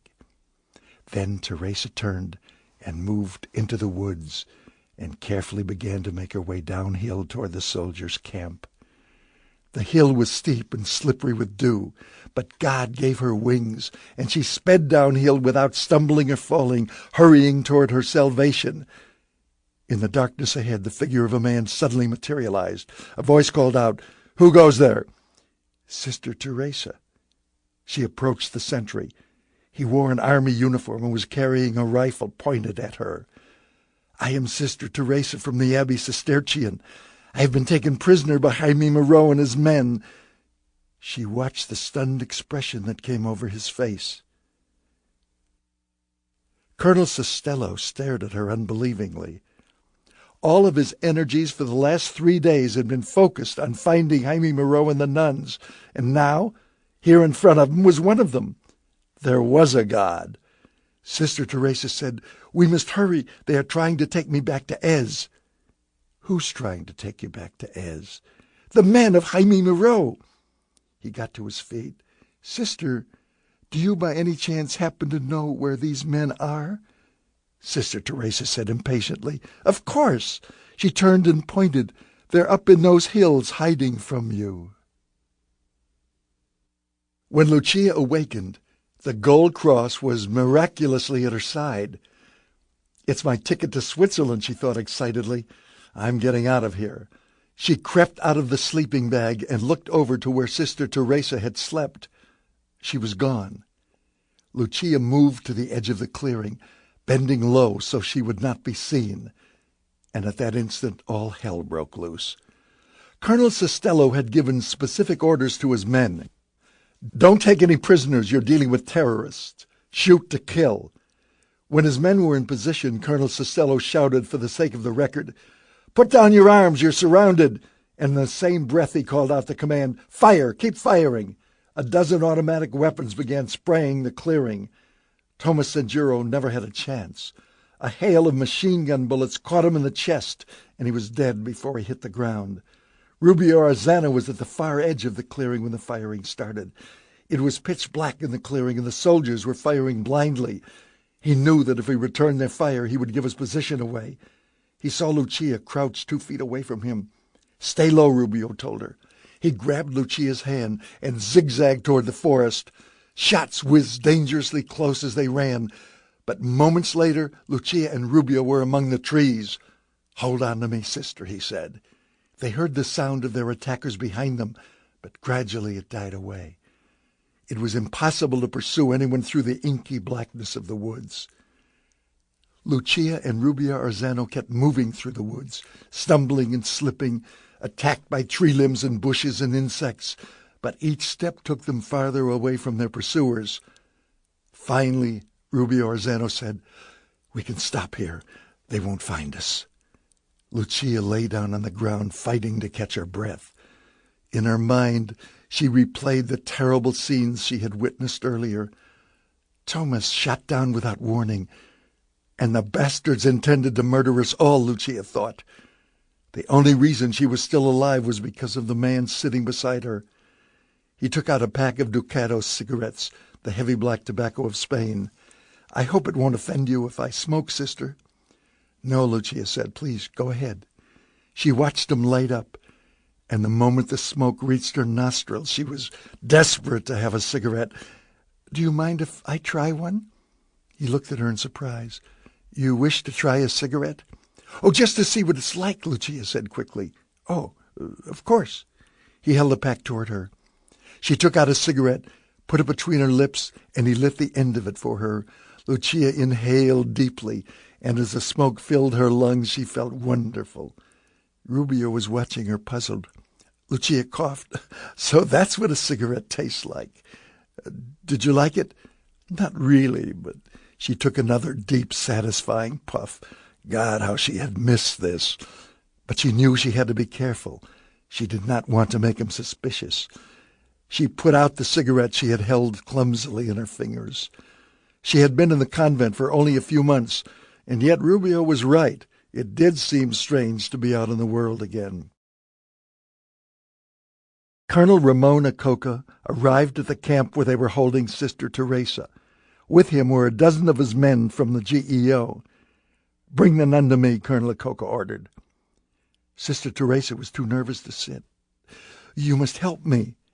"We're going to help each other." You deserve a peaceful moment. This audiobook is free, just for you. Let's take a short break with soft music, then we'll return to the story. Thank you. I feel alive in your arms. Though it feels like a dream, I'll be wherever you are, as long as you're free.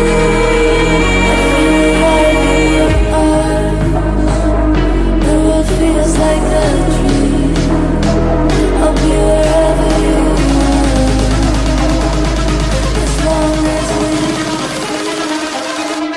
as long as we're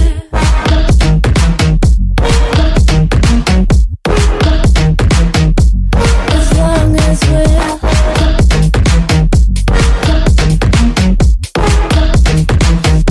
as long as we're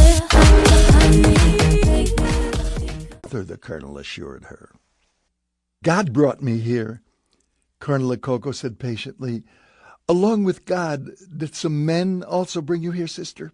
"Yes, they kidnapped me. I had to escape from them."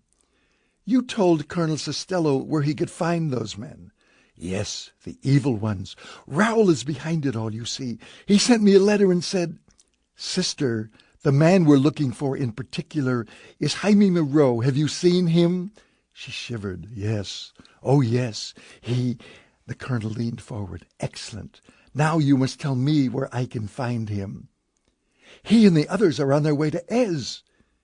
The colonel frowned, puzzled. "To Aix? To France?" "Yes, Monique deserted Raoul, and he sent the men to kidnap me because of the baby, so—" He tried to control his growing impatience. "Moreau and his men are headed north. Aix is to the east. You must not let them take me back to Raoul." Colonel Acoca said curtly, "I don't give a damn about Raoul. I want to know where I can find Jaime Moreau." "I told you. He is in Aix waiting for me." "You're lying." "I think you're trying to protect Moreau." Now, I don't want to hurt you, so I'm going to ask you once more. Where is Jaime Miro?" Sister Teresa stared at him helplessly. "I don't know," she whispered. The colonel turned to Patricio Arrieta's lieutenant.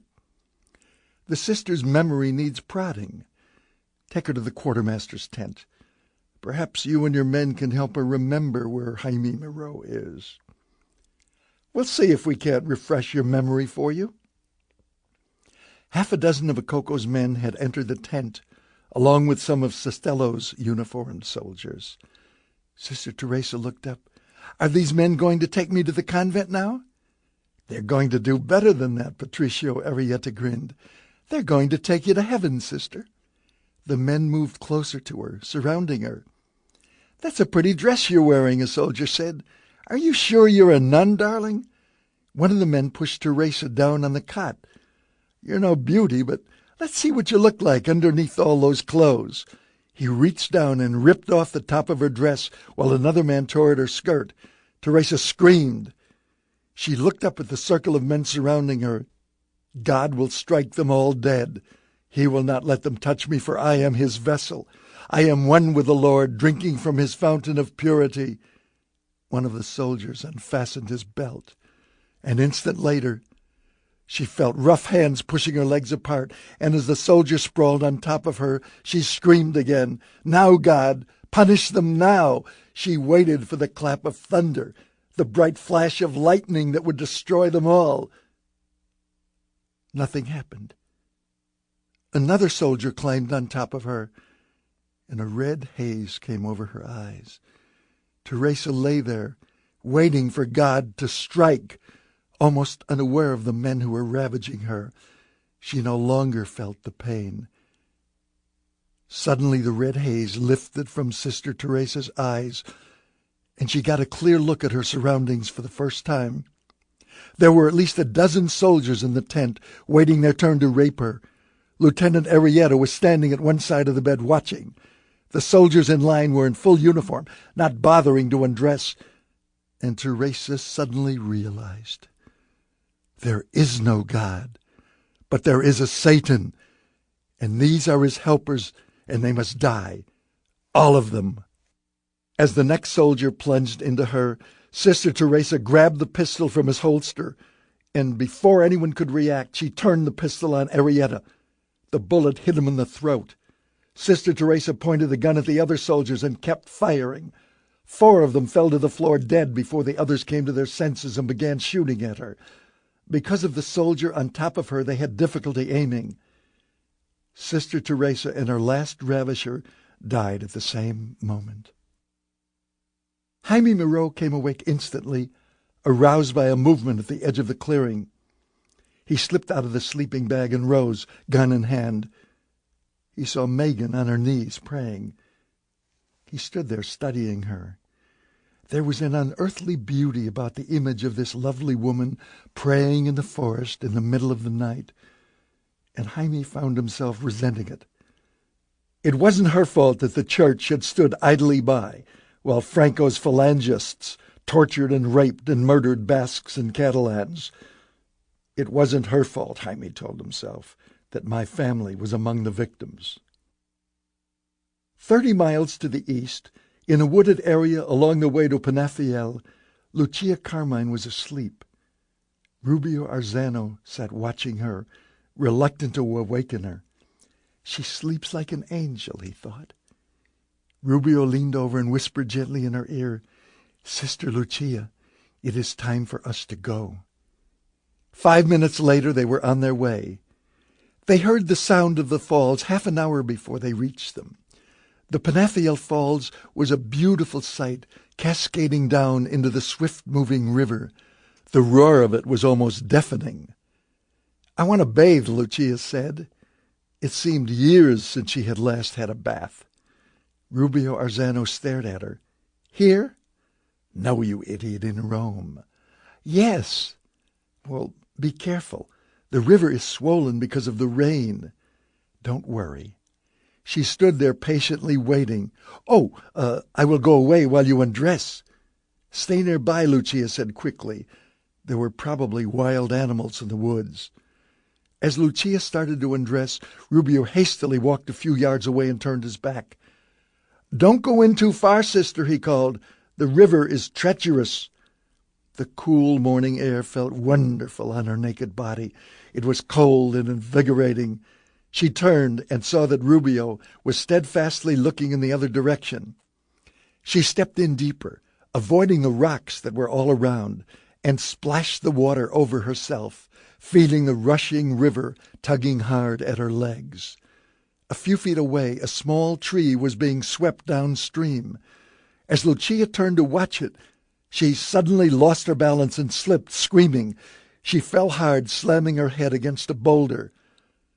Rubio Arzano watched in horror as Lucia disappeared under the rushing waters and was swept downstream. In a split second, he turned to race along the riverbank, leaping over small logs and bushes. At the first bend of the river, he caught a glimpse of Lucia's body coming toward him.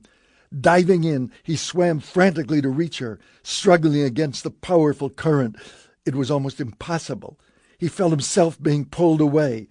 Lucia was 10 feet from him, but it seemed like miles. He made one last heroic effort and grabbed her arm, his fingers almost slipping away. He held her in a death grip as he began grappling his way to the safety of the shore. When Rubio finally reached the riverbank, he pulled Lucia up on the grass, and he lay there, fighting for breath. Lucia was unconscious. Rubio turned her over on her stomach, straddled her, and began applying pressure against her lungs. A minute went by, then 2, and just as he was beginning to despair, a stream of water gushed out of her mouth, and she groaned. Rubio uttered a prayer of thanks. He kept up the pressure, gentler now, until her heartbeat was steady. She began to shiver from the cold. Rubio hurried over to a clump of trees and pulled down handfuls of leaves. He carried them over to her and started to dry her body with them. He was wet and cold, and his clothes were soaked, but he paid no attention. He had been panicky with fear that Sister Lucia would die. Now, as he gently rubbed her naked body with the dry leaves, unworthy thoughts came into his mind. She has the body of a goddess. Oh, forgive me, Lord. She belongs to you, and I must not think these wicked thoughts. Lucia was gradually awakened by the gentle stroking of her body. Oh, yes, don't stop, Quero. She was aroused before she even opened her eyes. When Lucia had fallen into the river, her last thought had been that she was going to die. But she was alive, and she found herself looking up at the man who had saved her. Without thinking, Lucia reached out and pulled Rubio down to her. There was a look of shocked surprise on his face. "Sister," he protested, "we can't." Her lips were on his, fierce and hungry and demanding, and her tongue was exploring his mouth. It was too much for Rubio. "Hurry," Lucia whispered, "hurry." She watched as Rubio nervously stripped off his wet clothes. He deserves a reward, Lucia thought. So do I. She felt him joining his body to hers in a timeless, mindless ritual, and she gave herself up to the glorious sensations that flooded her. It was all the sweeter because of her close brush with death. Rubio was a surprisingly good lover, both gentle and fierce at the same time. He had a vulnerability that took Lucia completely by surprise, and there was a look of such tenderness in his eyes that Lucia felt a sudden lump in her throat. I hope the big oaf isn't falling in love with me. There was something so touching and earnest about him. He doesn't know how to play games, she thought. I must be careful not to hurt him. I want to spend the rest of my life making you happy, he said. We will have many children, and the girls will all look like you. I can't let him go on like this, Lucia decided.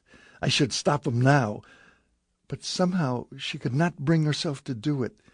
She listened to Rubio paint romantic pictures of their life together, and she found herself almost wishing it could happen. In the distance, the walls and buildings of Arando de Duero loomed before them like a man-made mountain hewn out of the earth. There would be a pawn shop there, Lucia thought. I'll get enough for the cross to take me to Switzerland." The two of them crossed the long bridge that led to the main street, Avenida Castilla, and headed for the center of town. To Lucia's relief, they passed a pawn shop. "I'll come back to it," she decided. There was a police station next to it. Lucia shuddered.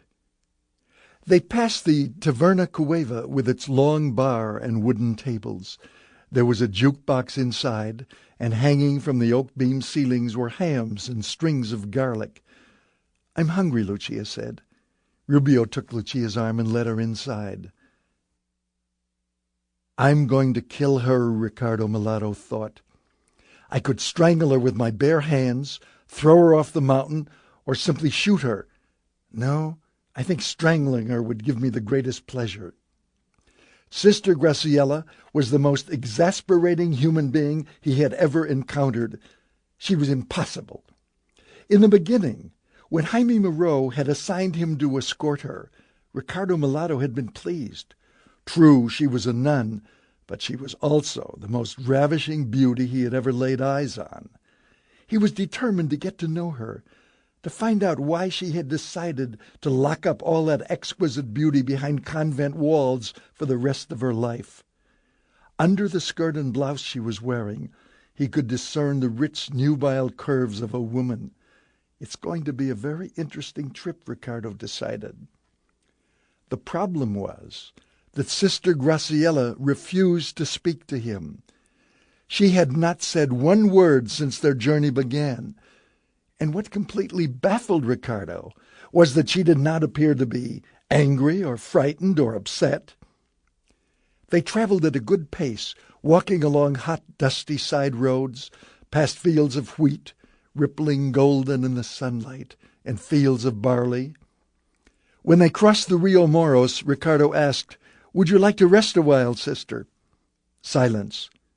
"We will be at Segovia soon, sister." No reaction. What could I have done to offend her? "Are you hungry, sister?" Nothing. This one was made of stone, with no chisel hard enough to penetrate that cold exterior. In spite of Graciela's sullen behavior, Ricardo felt a lump in his throat every time he looked at her, and he cursed himself for a romantic fool.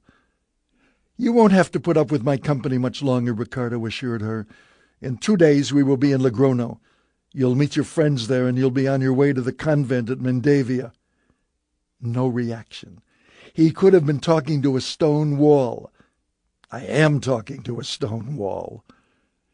As they started up the steep mountain path, Graciela slipped on some loose pebbles, and Ricardo instinctively reached out to help her. She jerked away from his hand and righted herself. "Fine," he thought angrily, "break your neck." Because of the altitude, it was getting more difficult to breathe. The path grew steeper. As they rounded a bend, they came upon an empty eagle's nest. By dusk, they had reached the rugged area known as the Boca de Asno, the mouth of the donkey. There were orange stakes 10 feet tall along the trail, marking the height of the snow in winter.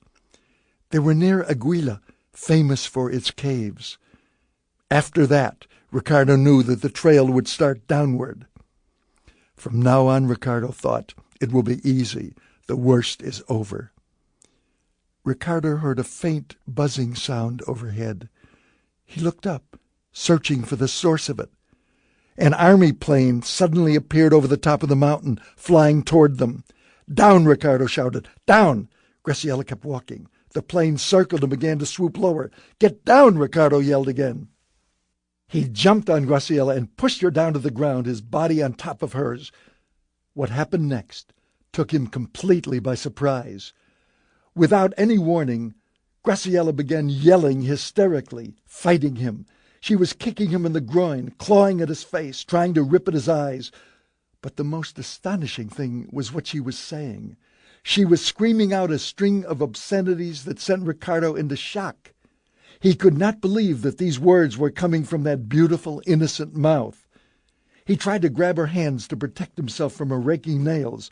She was like a wildcat under him. He held her down until her frantic struggling finally ceased. Strange, strangled sounds were coming from her. and Ricardo realized that she was sobbing. He, with all his experience with women, was completely baffled. He was straddled atop a hysterical nun who had the vocabulary of a wounded truck driver, and he had no notion of what to do next. "Sister, we have to find a place to hide quickly. The plane will have reported us, and in a few hours there will be soldiers swarming all over the place. If you ever want to reach the convent, you'll get up and come with me." He waited a moment, then carefully raised himself off her and sat alongside her until the sobs subsided. Finally, Graciela sat up. Her face was smudged from the dirt. Her hair was mussed. Her eyes were red from crying, and yet her beauty made Ricardo ache. "There are dozens of caves around here," Ricardo told her. "We'll hide in one of them for the night. By dawn we can be on our way again." In spite of what had happened, he felt a defenselessness about her, a fragility that touched him, that made him want to say something to reassure her. The Cuevas del Aguila have been carved out by eons of winds and floods and earthquakes, and they come in an infinite variety. Some of the caves are mere indentations in the mountain rocks. Others are endless tunnels, never explored by man. A mile from where they had spotted the plane, Ricardo found a cave that was to his satisfaction. The low entrance was almost covered by underbrush. "Stay here," he said. He ducked into the entrance and walked into the cave. It was dark inside, with only faint light spilling through the opening. "I'll go gather some branches to cover up the mouth of the cave. I'll be back in a few minutes." Inside the cave, Graciela watched him leave. She sank to the cold ground in despair. "I can't stand any more," she thought. "Where are you, Jesus? Please release me from this hell." And it had been hell. From the beginning, Graciela had been fighting the attraction she felt toward Ricardo. She thought of the Moor. "I'm afraid of myself, of the evil in me. I want this man, and I must not." And so she had built a barrier of silence between them, the silence she had lived with in the convent. But now, without the discipline of the convent, Graciela found herself unable to banish her inner darkness.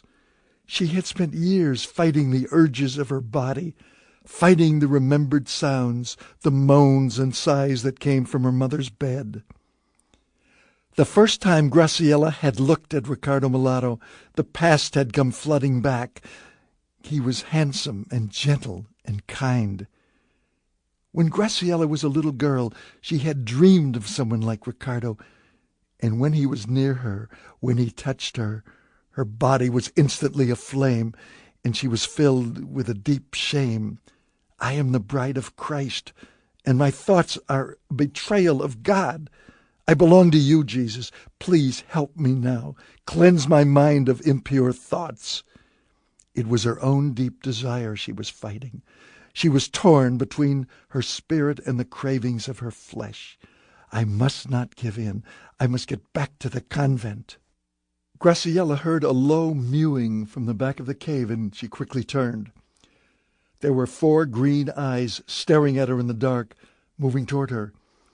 Graciela's heart began to beat faster. 2 baby wolf cubs trotted up to her on soft padded feet, rubbing their heads against her.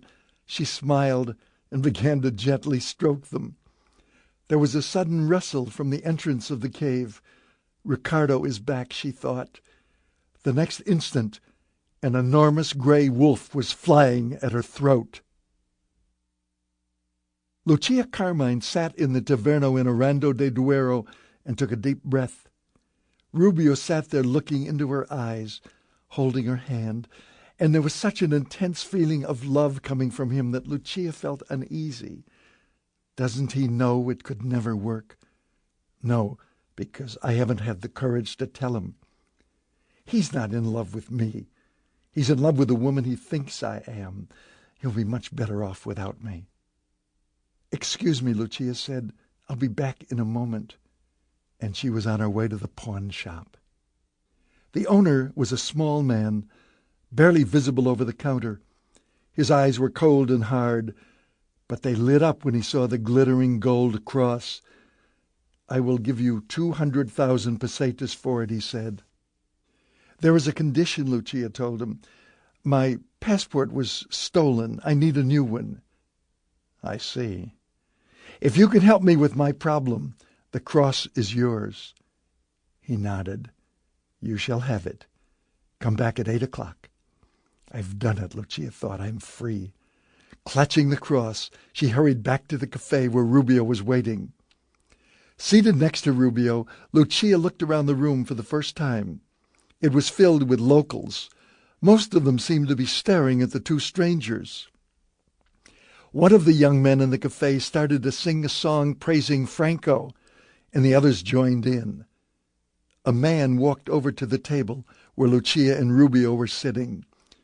"You're not singing, senor. Join us." "You are against Franco, senor?" Lucia saw Rubio's fists clench. Oh, God, not now. He mustn't start anything that will attract attention. She said to him warningly, "Rubio," and thank God he understood. He looked up at the young man and said pleasantly, "I have nothing against Franco. I just don't know the words." "Ah, then we'll all hum the song together." They stood there waiting for Rubio to refuse. Rubio glanced at Lucia. "Bueno."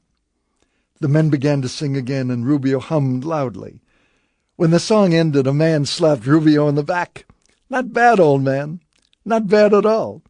One of the men said, "What's that package you're holding?" His companion said, "I'll bet she's got something better than that up her skirt." Rubio sprang to his feet and grabbed one of the men by the throat. He punched him so hard that he flew across the room, breaking a table. "No!" Lucia screamed. "Don't!" But it was too late. In an instant, it became a free-for-all, with everybody eagerly joining in and drunken men wrestling on the floor. A wine bottle shattered the glass behind the bar. Chairs and tables were knocked over as men went flying through the air. Rubio knocked down two men, and a third ran toward him and hit him in the stomach. He gave a grunt of pain. "Rubio, let's get out of here," Lucia screamed. He nodded. He was clutching his stomach. They pushed their way through the melee and found themselves outside on the street. They turned down Calle Santa Maria, and the noises of the fight behind them gradually diminished. 2 blocks away, they came to a large church. Lucia ran up the steps, opened the door, and peered inside. The church was deserted. "We'll be safe in here," she said. They walked into the dimness of the church. Rubio let his hand fall away from his stomach, and blood came gushing out. Lucia felt sick. "My God, what happened?" "A knife," Rubio whispered. "He used a knife." He slumped to the floor. Lucia knelt at his side, panicky. "Don't move." She removed his shirt and pressed it against his stomach, trying to stem the flow of blood. Rubio's face was chalk white. "You shouldn't have fought them, you idiot," Lucia said angrily. His voice was a slurred whisper. "I could not let them speak to you that way." Lucia was touched as she had never been touched before. She stood there staring at him and thought, "How many times has this man risked his life for me?" "I won't let you die," she said fiercely. "I'm not going to let you die." She found water and towels in the priest's changing room in the rear of the church, and she bathed Rubio's wound. His face was hot to the touch, and his body was soaked in perspiration. Lucia put cold towels on his forehead. Rubio's eyes were closed, and he seemed to be asleep. Lucia cradled his head in her arms and talked to him. It did not matter what she said. She was talking to keep him alive, forcing him to hold on to the thin thread of his existence. She babbled on, afraid to stop for even a second. "We'll work your farm together, Rubio. I want to meet your mother and sisters. Do you think they'll like me? I want them to, so much." She spent the afternoon talking to him, bathing his fevered body, changing the dressing. The bleeding had almost stopped. "You see, Carol, you're getting better. You're going to be well. I told you. You and I will have such a wonderful life together, Rubio. Only please don't die. Please." She found that she was weeping. His body was soaked with perspiration again, and his breathing was shallow and rasping. She rose and took a long, last look at him. I can't help him, she thought. I have to think of myself. The pawnbroker is waiting for me with my passport. Her eyes filled with tears. She stumbled out into the street and began to walk rapidly. Ahead she could see the lights on in the pawn shop. She began walking faster, then running. She crossed the street and burst through the open door. Inside the police station, a uniformed officer was behind the desk. He looked up as Lucia appeared. Lucia cried, "A man has been stabbed. He may be dying." The policeman did not ask questions. He picked up a telephone and spoke into it. 2 detectives appeared almost immediately. "Someone has been stabbed, Senorita?" "Yes. Please, follow me. Hurry." "We'll pick up the doctor on the way," one of the detectives said. "Then you can take us to your friend." When they entered the church, the doctor walked over to the still figure on the floor and knelt beside him. A moment later he looked up. "He's alive, but barely. I'll call for an ambulance." Lucia sank to her knees and said silently, "Thank you, God." One of the detectives had been staring at Lucia all the way to the church. "Excuse me, Senorita. Would you be good enough to come back to the station with us? We have a few questions we wish to ask you." Ricardo Mulatto was a short distance away from the mountain cave when suddenly he saw a large gray wolf trotting toward the entrance. He froze for a single instant, then moved as he had never moved in his life. He raced toward the mouth of the cave and burst through the entrance. "Sister!" In the dim light he saw the huge gray shape leaping toward Graciela. Instinctively Ricardo reached for his pistol and fired. The wolf let out a yelp of pain and turned toward Ricardo. He felt the sharp fangs of the wounded beast tearing at his clothing, and he smelled the animal's fetid breath. The wolf was stronger than he had expected. Ricardo tried to fight free, but it was impossible. He felt himself beginning to lose consciousness. He was dimly aware of Graciela coming toward him, and he called, "Get away!" He saw Graciela's hand raised above his head, and as it started to descend toward him, he glimpsed a huge rock in it, and he thought, "She's going to kill me." An instant later, the rock swept past him and smashed into the wolf's skull. There was a last savage gasp, and the animal lay still on the ground. Ricardo was huddled on the floor, fighting for breath. Graciela knelt at his side. "Are you all right?" Her voice was trembling with concern. Ricardo managed to nod. Then he rose with difficulty. They staggered out into the clean mountain air, shaken. Ricardo stood there taking deep, lung-filling breaths until his head cleared. With no bandages or antiseptic, they cleaned the scratches as best they could, bathing them in the clean, cold spring water. Ricardo's arm was so stiff that he had trouble moving it. To his surprise, Graciela said, "Let me do it." He was even more surprised by the gentleness with which she did the task. Without warning, Graciela began trembling violently in an aftermath of shock. "It's all right," Ricardo said. "It's all over." She could not stop shaking. Ricardo took her in his arms and said soothingly, "There's nothing more to fear." He was holding her closely, and he could feel her thighs pressing against his body, and her soft lips were on his, and she was holding him close, whispering things he could not understand.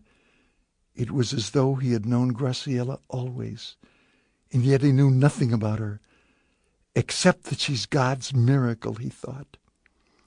Graciela was also thinking of God. "Thank you, God, for this joy. Thank you for finally letting me feel what love is." It had been an experience for which she had no words, beyond anything she had ever imagined. Ricardo was watching her, and her beauty still took his breath away. "She belongs to me now," Ricardo thought. "She doesn't have to go back to a convent.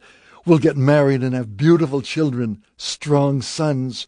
I love you," he said. "I'll never let you go, Graciela." "Ricardo, darling, I want to marry you. Will you marry me?" And without even thinking, Graciela said, "Yes, oh yes."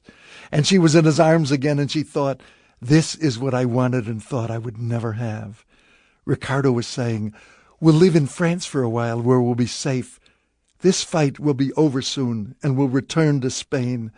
I have so much to make up to you." He held her very close. And suddenly, Graciela thought of the soldiers who were hunting them, and she wondered if she and her beloved Ricardo were going to live long enough to have a future together.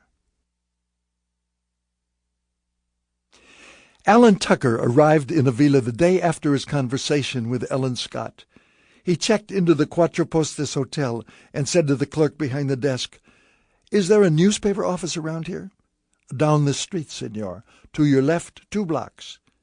Tucker found the newspaper office, and inside he approached one of the half a dozen people working behind desks.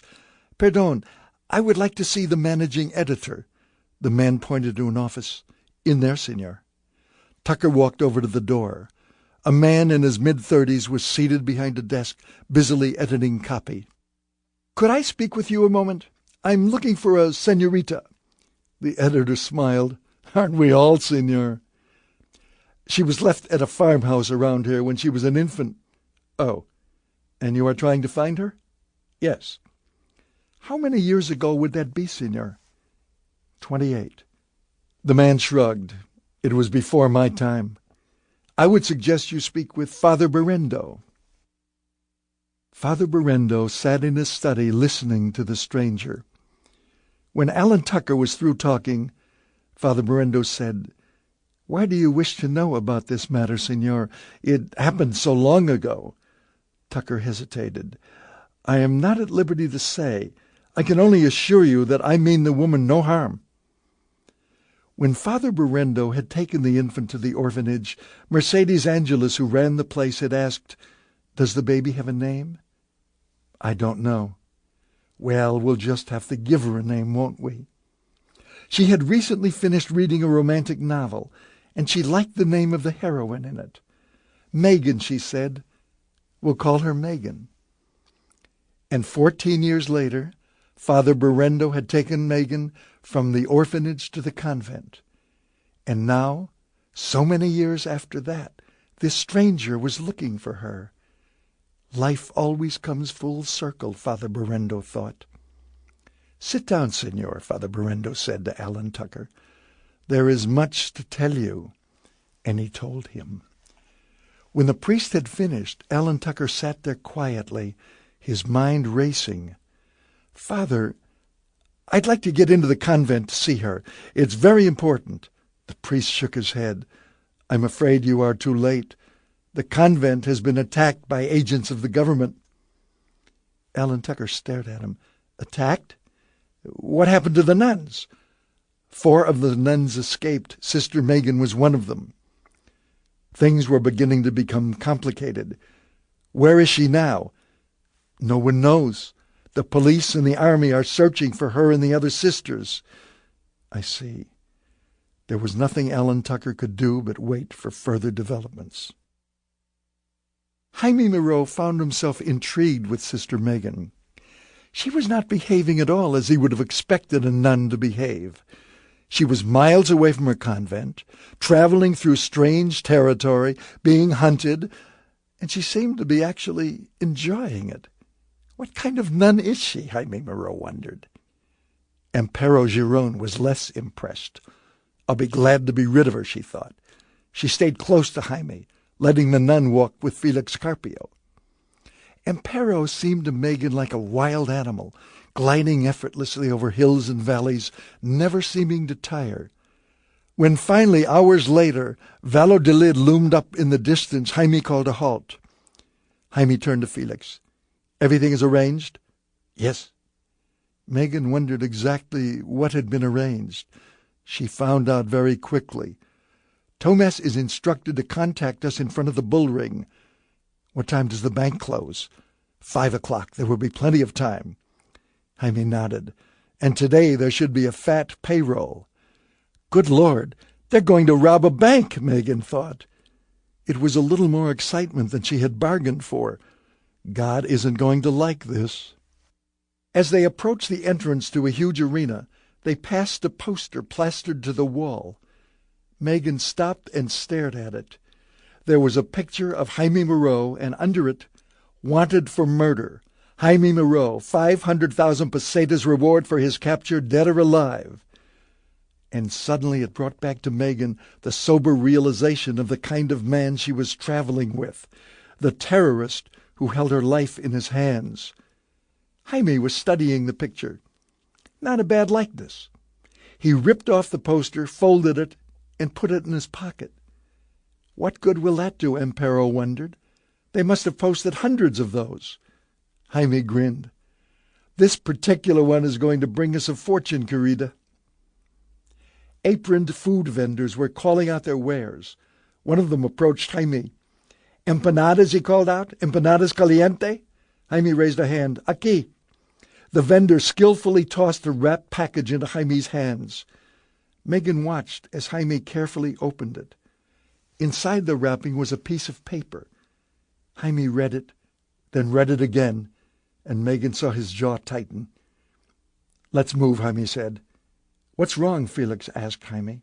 The soldiers shot Tumas, Jaime said tersely. He's dead, and the police have Rubio. He was stabbed in a bar fight. What happened to Sister Teresa and Sister Lucia? Megan asked. I don't know. Jaime turned to the others. We have to hurry. He looked at his watch. The bank should be busy. He's going to rob a bank, Megan thought, and in the eyes of God, I'll be as guilty as he is. She crossed herself and began silently to pray. The Banco de Bilbao is on the ground floor of a 9-story apartment building on the Calle de Cervantes at the Plaza de Circular. When the car pulled up in front of the building, Jaime said to Felix, Keep the engine running. If there's any trouble, take off and meet the others in Logrono. Felix stared at him in surprise. What are you talking about? You're not going in there alone. You can't. It's too dangerous. Jaime slapped him on the shoulder. If they get hurt, he said with a laugh. Jaime Moreau walked through the 2 sets of doors that led to the marble lobby of the bank. There were lines of people in front of the 3 tellers' cages.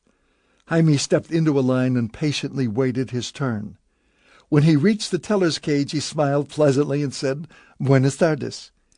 Jaime leaned against the window and pulled out the folded wanted poster. He handed it to the teller. Would you take a look at this, please? The teller unfolded it, and as he saw what it was, his eyes widened. He looked up at Jaime, and panic was in his eyes. It's a nice likeness, isn't it? Jaime said softly. As you can tell from that, I have killed many people, so one more really won't make a difference to me. Jaime pushed the attaché case toward the teller. I want you to fill this quickly and quietly. If you truly believe that the money is more important than your life, then go ahead and raise the alarm. The teller began to pull money out of the cash drawer and stuff it into the attaché case. His hands were trembling. When the attaché case was full, the teller said, There you are, senor. I promise you I won't raise any alarm. Jaime turned and strolled out of the bank. As Jaime came out of the bank and walked toward the car, Megan almost fainted with relief. He did it, she thought, and all by himself. Wait until I tell the sisters what happened. And then she remembered. She could never tell this to anyone.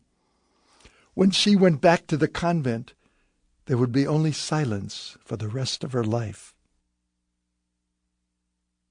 They were driving through the rolling hills that heralded the approach to Burgos. How long were you behind the walls of the convent? Jaime asked Megan.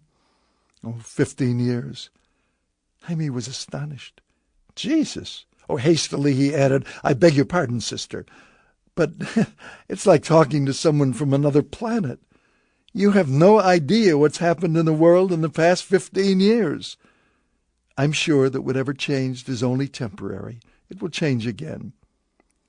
Do you still want to go back to a convent? The question took Megan by surprise. Of course.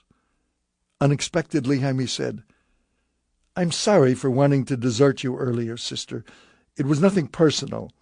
I have had bad experiences with your church. Megan said earnestly, God cannot take sides, for he is in all of us. We are all a part of him, and when we try to destroy him, we destroy ourselves. To Megan's surprise, Jaime smiled. We are a lot alike, you and I, sister. We are. We may believe in different things, but we believe with a passion. Most people go through life without caring deeply about anything. You devote your life to God. I devote my life to my cause. But we care. There was a power in Jaime Moreau that was like a magnet. "What will they do to you if the soldiers catch you?" Megan asked. "Execute me." He said it so matter-of-factly that for a moment Megan thought she had misunderstood. "Aren't you afraid?" "Of course I'm afraid. We're all afraid. None of us wants to die, sister. We'll meet your God soon enough. We don't want to rush it." "Have you done such terrible things?" "That depends on your point of view. The difference between a patriot and a rebel depends on who was in power at the moment. The government calls us terrorists. We call ourselves freedom fighters. But you don't have to concern yourself with any of these things, do you? Once you're back in the convent, you'll no longer be interested in the world outside." If I go back to a convent, Megan thought, I will be shut away from life again. And even as she thought it, Megan was appalled by the word if. "When I go back," she corrected herself hastily. They camped that night in the woods. Jaime said, "We'll be meeting the others at Logrono in 2 days, and a few hours after that you'll be at the convent in Mendavia. Forever." "Will you be all right?" Megan asked. He smiled. "Are you worried about my soul, sister, or my body?" Megan found herself blushing. As Megan turned to lie down, she saw Amparo staring at her from the far end of the clearing. There was a look of naked hatred on Amparo's face. "No one takes my man from me. No one." Early the following morning they resumed their journey. Megan and Jaime talked, and the conversation flowed easily, as though they had known each other forever. Amparo Giron sat listening to them, saying nothing, her face impassive. "When I was a boy," Jaime told Megan, "I wanted to be an astronomer." Megan was curious. "What made you—" "I had seen my mother and father and sisters shot down and friends murdered, and I couldn't face what was happening here on this bloody earth. The stars were an escape.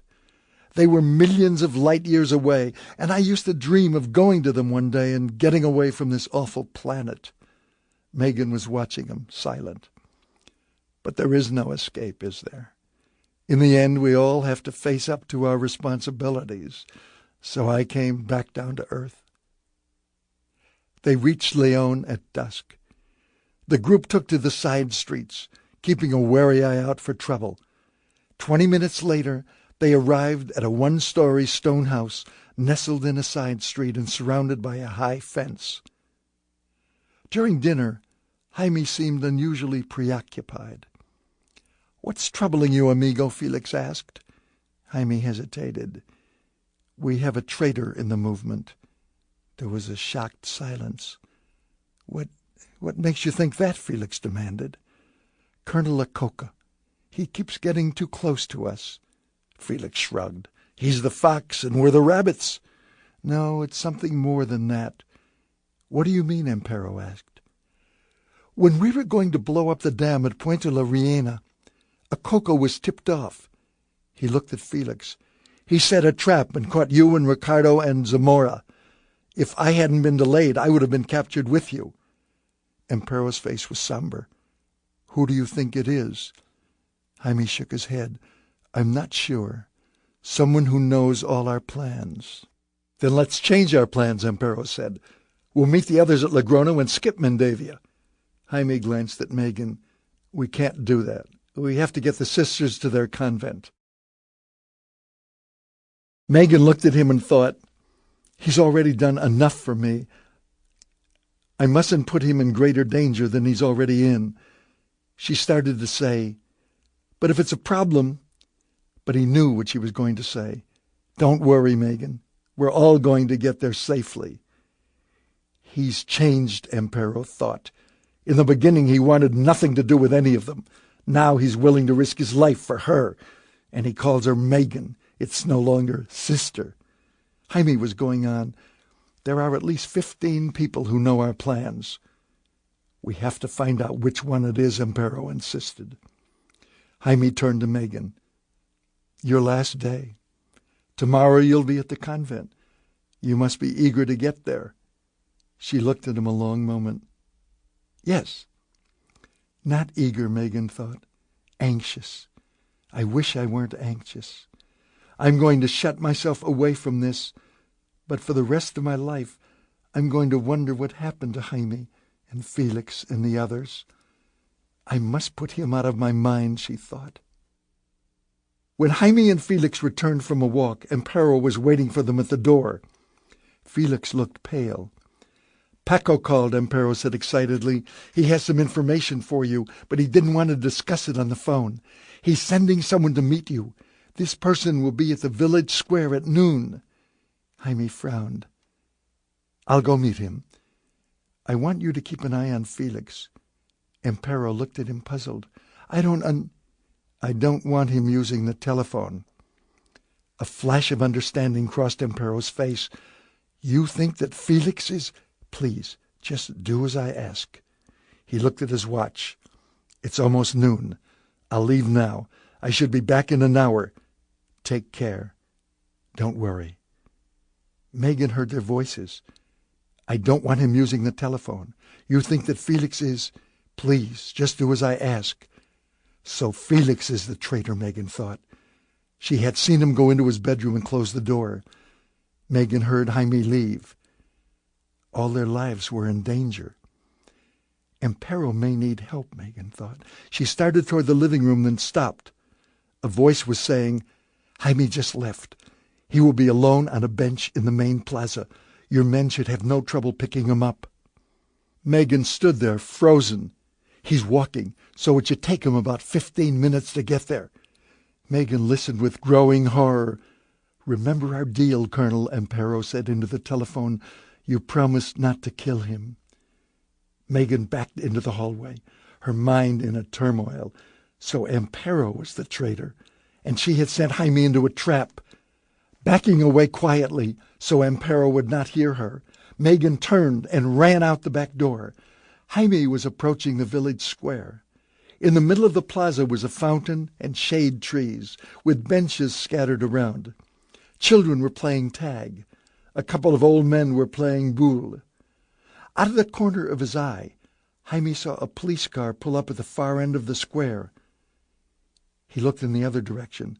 A second police car had arrived. Officers were getting out, moving toward the park.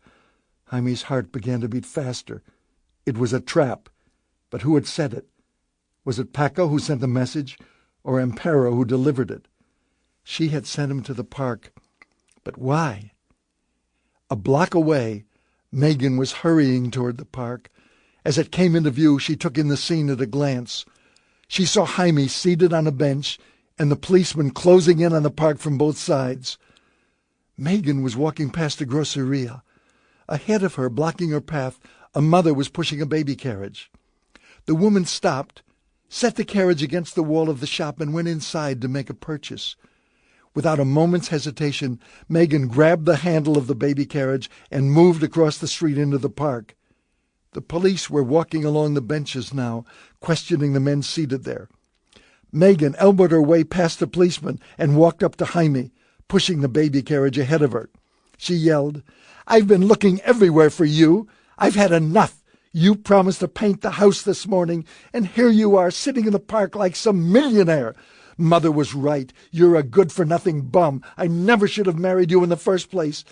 It took Jaime less than a fraction of a second. He got to his feet. Your mother is an expert on bums. She married one. Who are you to talk? If not for my mother, our baby would starve to death. You certainly don't bring any bread into the house. The policeman had stopped, taking in the argument. Jaime and Megan noisily quarreled their way out of the park, pushing the baby carriage before them. The policemen turned their attention back to the men seated on the benches. 30 minutes later, Megan walked in the front door of the house. Amparo was nervously pacing up and down. Where have you been? Amparo demanded. I had to go out to take care of something. What? Amparo asked suspiciously. You don't know anyone here. Jaime walked in the door. The blood drained from Amparo's face. Jaime said quietly. "Why, Amparo?" And she looked into his eyes, and she knew that it was over. "What made you change?" She shook her head. "I haven't changed. You have. I've lost everyone I loved in this stupid war you're fighting. I'm sick of all the bloodshed. I loved you, and I believed in you once, but..." Her voice broke. "This bloodshed has to end." Jaime walked up to her, and his eyes were ice. "I should kill you." Felix had come into the room and was listening to the conversation. "Jesus Christ, so she's the one. What do we do with the bitch?" Jaime said, "We'll have to take her with us and keep an eye on her." He took Amparo by the shoulders and said softly, "If you try one more trick, I promise you'll die." He shoved her away and turned to Megan and Felix. "Let's get out of here before her friends arrive."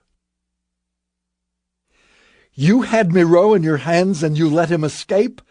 "Colonel, with all due respect, your men are assholes. You call yourselves policemen? You're a disgrace to your uniforms." The chief of police of Leon stood there, cringing under the withering scorn of Colonel Akoko. "I hold you personally responsible. I'll see that you're relieved from duty. Colonel, get out. You make me sick to my stomach." Colonel Akoko was boiling with frustration. There had not been enough time for him to reach Leon and catch Jaime Moreau. He had had to entrust that to the local police, and they had bungled it. God alone knew where Moreau had gone to now. Colonel Akoko went to the map spread out on a table in front of him. They will be heading for Basque Country, of course. He recalled his conversation with the Prime Minister that morning. "Your time is running out, Colonel. Have you read the morning papers? The world press is making us look like clowns. Moreau and those nuns have made us a laughingstock. Prime Minister, you have my assurance. King Juan Carlos has ordered me to set up an official inquiry board into the whole matter. I can't hold it off any longer. Delay the inquiry for just a few more days. I'll have Moreau and the nuns by then." There had been a pause. 48 hours. Now his career was in jeopardy, and all because some stupid policeman had let Moreau walk away under their noses. Jaime Moreau might hide anywhere. But the nuns... A wave of excitement coursed through Colonel Akoko. The nuns! They were the key. Jaime Moreau might hide anywhere, but the sisters could find sanctuary only in another convent. And it would almost certainly be in a convent of the same order. Colonel Akoko turned to study the map again. And there it was, Mendavia. There was a convent of the Cistercian order at Mendavia. That's where they're headed, Akoko thought triumphantly. Only I'll be there first, waiting for them. The journey for Ricardo and Graciela was coming to an end. The last few days had been the happiest that Ricardo had ever known. He was being hunted by the military and the police. His capture meant certain death. And yet none of that seemed to matter. "We'll be married in church," Ricardo said. "You'll be the most beautiful bride in the world." And Graciela could visualize the scene and was thrilled by it. And they went on dreaming. At dawn, from the top of a hill, they saw Logrono in the far distance. "Where are we going to meet the others?" Graciela asked. Ricardo pointed to a poster on a building they were passing. It read, "Cirque Japon, the world's most sensational circus, fresh from Japan, July 24th for 1 week, Avenido Club Deportivo." "There," Ricardo told her. "We'll meet them there this afternoon."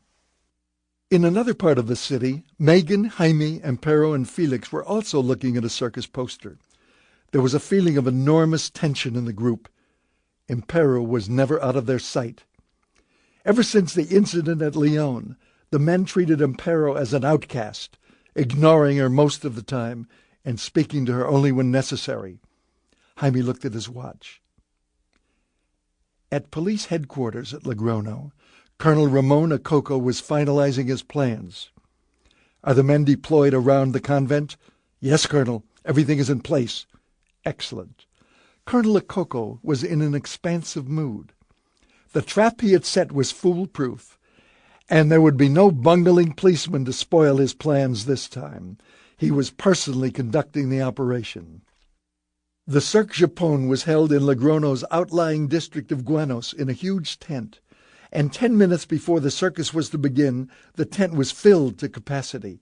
Megan, Jaime, Amparo, and Felix made their way down the crowded aisle to their reserved seats.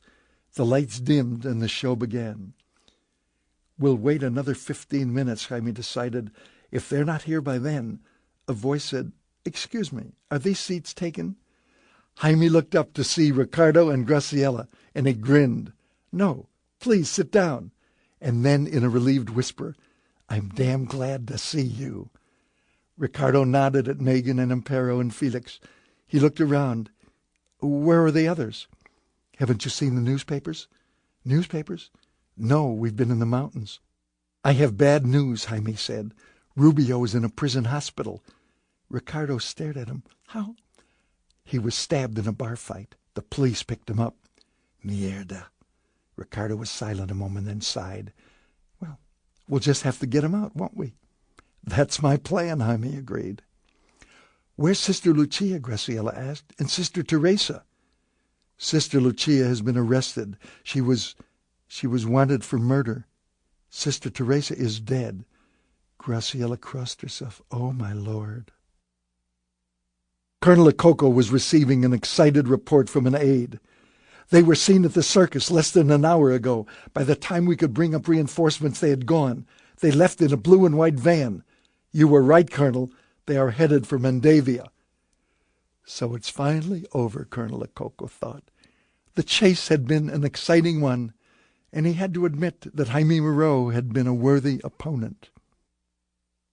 Through a pair of high-powered Zeiss binoculars, Colonel Akoko watched the blue and white van appear over the crest of a hill and head for the convent below. As the van approached the entrance to the convent and braked to a stop, Colonel Akoko barked into his walkie-talkie, "Close in, now!" 2 squads of soldiers armed with automatic weapons swung into position, blocking the road and surrounding the van. Colonel Akoko stood watching the scene for an instant, savoring his moment of glory. Then he slowly approached the van, gun in hand. "You're surrounded," he called out. "You haven't got a chance. Come out with your hands up, one at a time. If you try to resist, you'll all die." There was a long moment of silence, and then the van door slowly opened, and 3 men and 3 women emerged, trembling, their hands raised high above their heads. They were strangers. High on a hill above the convent, Jaime and the others observed Akoko and his men move in on the van. They saw the terrified passengers get out, hands raised, and watched the scene played out in pantomime. Jaime Moreau could almost hear the dialogue. "Who are you?" "We work at a hotel outside Logrono." "What are you doing here?" "A man gave us 5,000 pesetas to deliver this van to the convent." "What man?" I don't know. I never saw him before." "Is this his picture?" "Yes, that's him." They were in a white station wagon heading back to Logrono. Megan was looking at Jaime in wonder. "How did you know?" "The fox has to think like the hunter, Megan. I put myself in Akoko's place. Where would he set a trap for me? He did exactly what I would have done." "And if he had not shown up?" "Then it would have been safe to take you into the convent." "What happens now?" Felix asked. It was the question uppermost in all their minds. "Spain isn't safe for any of us for a while," Jaime decided. "We'll head directly for San Sebastian and into France." He looked at Megan. "There are Cistercian convents there." When they reached San Sebastian, they drove down the Avenida Sancho El Savio toward the beach. It was a cloudless summer day, and the streets were crowded with strolling couples bent on pleasure, and the harbor was awash with yachts and smaller craft. The distant mountains formed a picturesque backdrop for the city. Everything seemed so peaceful. When the car pulled up in front of the hotel, the group got out and followed Jaime into the lobby. Largo Cortez, the hotel owner, ran up to greet them. He was a large man. He had only one arm as the result of a daring exploit, and he moved awkwardly, as though off balance. "Welcome," he beamed. "I have been expecting you." He turned to look at Megan and Graciela. "Everyone is rooting for you, sisters. I have your rooms all prepared." "We'll be staying overnight," Jaime told him. We'll leave first thing in the morning and cross into France. I want a good guide who knows all the passes. I will arrange it, the hotel owner assured him. There will be 6 of you? Jaime glanced at Amparo. 5. Amparo looked away. Why don't you let me take you to your rooms where you can refresh yourselves? Then we'll have a magnificent supper. Amparo and I are going to the bar to have a drink, Jaime said. We'll join you later. Megan was watching Jaime, puzzled. She wondered what he planned to do with Amparo. Amparo was wondering too, but she was too proud to ask. Jaime led her into the bar at the far end of the lobby and took a table in the corner. When the waiter approached them, Jaime said, "A glass of wine, por favor." Amparo watched as Jaime took out a small packet and opened it. It contained a fine, powdery substance. "Jaime," there was desperation in Amparo's voice, "please, listen to me. Try to understand why I did what I did. You're tearing the country apart. Your cause is hopeless. You must stop this insanity." Wine on the table. When he walked away, Jaime carefully poured the contents of the packet into the glass and stirred it. He pushed the glass in front of Amparo. "Drink it." "Jaime, I loved you once. You must believe me, please. Drink it." His voice was implacable. Amparo looked at him for a long moment, then picked up the glass. "I'll drink to your death." Jaime watched as Amparo put the glass to her lips and swallowed the wine in one gulp. She shuddered. "What happens now?" "I'll help you upstairs. I'll put you to bed. You'll sleep." Jaime rose and helped Amparo to her feet. She stood up unsteady. The room seemed to be rocking. In her room, Megan was thinking how strange it felt to be by herself in a hotel in a resort town. San Sebastian was filled with people on vacation, honeymooners, lovers enjoying themselves in 100 other hotel rooms. But what had Jaime done to Amparo? Could he possibly have... But no, he could never have done that.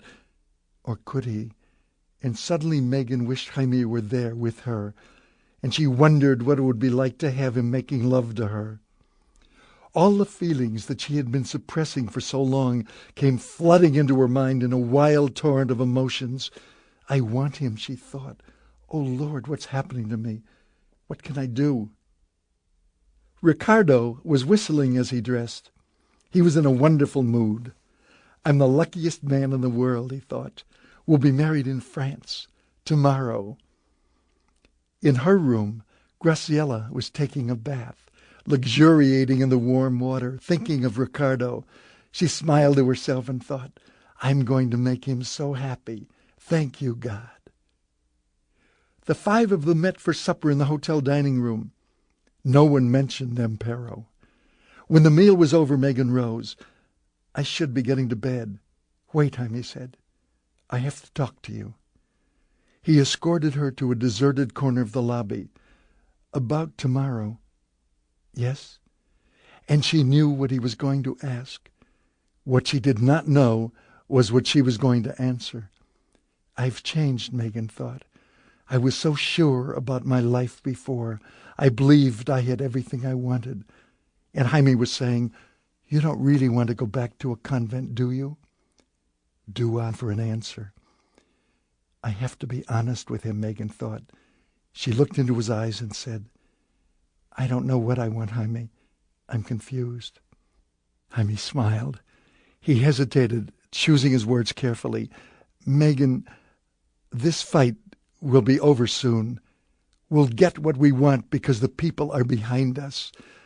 I can't ask you to share the danger with me now, but I would like you to wait for me. I have an aunt living in France. You would be safe with her." Megan looked at him a long time before she answered. "Jaime, give me time to think about it." "Then you're not saying no?" Megan said quietly, "I'm not saying no."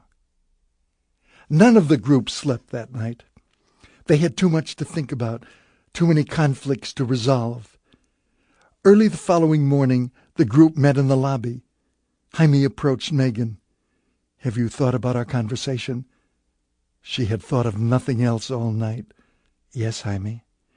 He looked into her eyes, trying to read the answer there. Will you wait for me? At that moment, Largo Cortez hurried up to them. With him was a leathery-looking man in his 50s. I'm afraid there won't be any time for breakfast, Cortez said. You should be leaving. This is Jose Cibrian, your guide.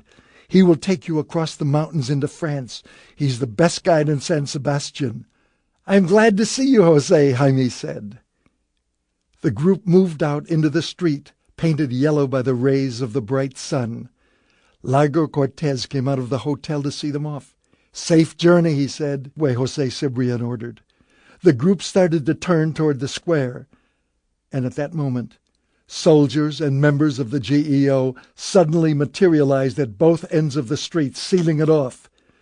There were at least a dozen of them, all heavily armed. Colonel Ramon Acocco was leading them. Jaime glanced quickly toward the beach, looking for an escape route. Another dozen soldiers were approaching from there. There was no escape. They would have to fight. Jaime instinctively reached for his gun. Colonel Acocco called out, Don't even think about it, Moreau, or we'll shoot all of you down where you're standing. Jaime's mind was racing furiously, looking for a way out. How had Acocco known where to find him? Jaime turned and saw Amparo standing in the doorway, a look of profound sorrow on her face. Felix said, What the bloody hell? I thought you... I gave her a sleeping powder that was strong enough to knock her out until we got across the border. The bitch. Colonel Acocco was walking toward Jaime. It's over. He turned to one of his men. Disarm them. Felix and Ricardo were looking toward Jaime for guidance, ready to follow his lead. Jaime shook his head.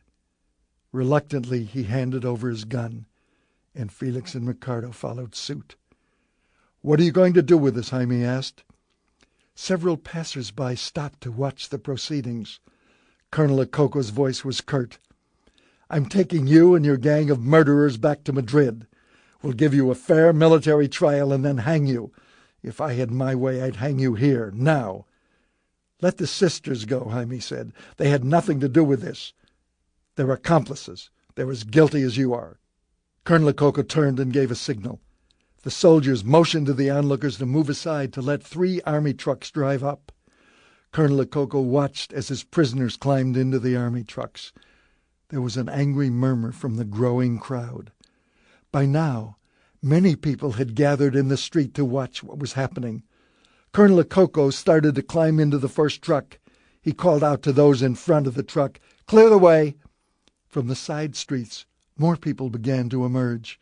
Move along, Colonel Acocco called. Get out of the way. And still they came, the men wearing the wide Basque chapelas. It was as though they were responding to some invisible signal. Jaime Moreau is in trouble.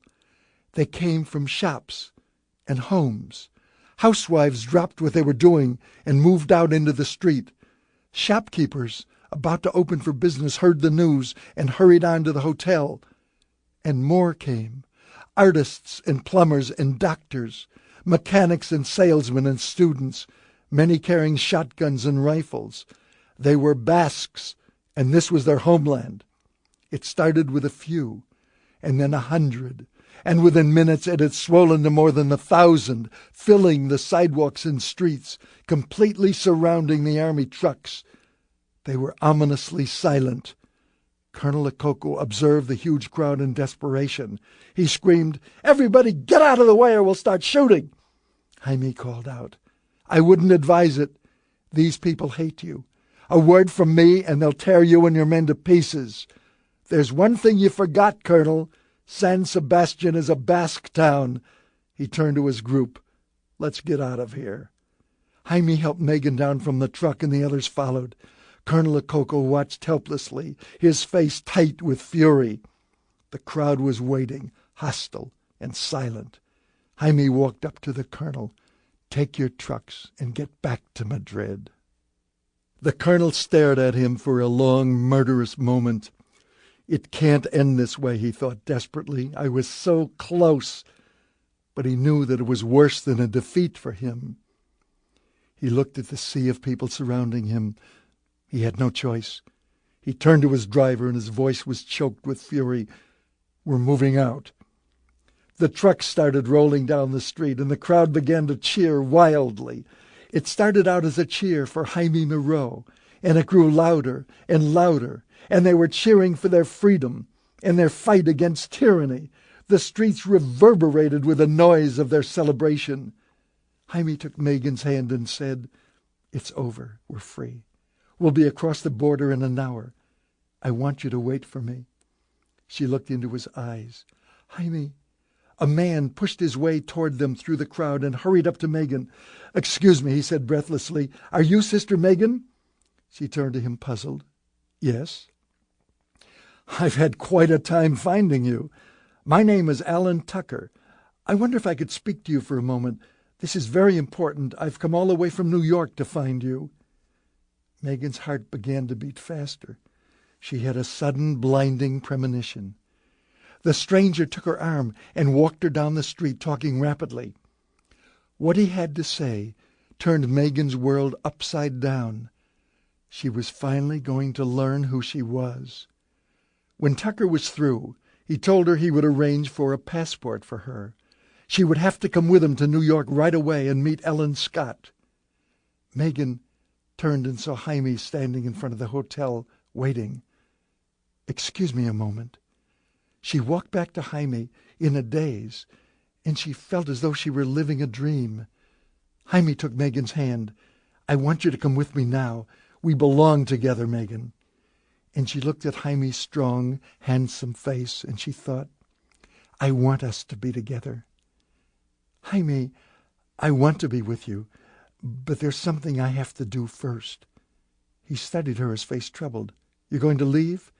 "For a little while. But I'll be back." "You can reach me through Largo Cortez. I'll come back to you, I promise." And she meant it.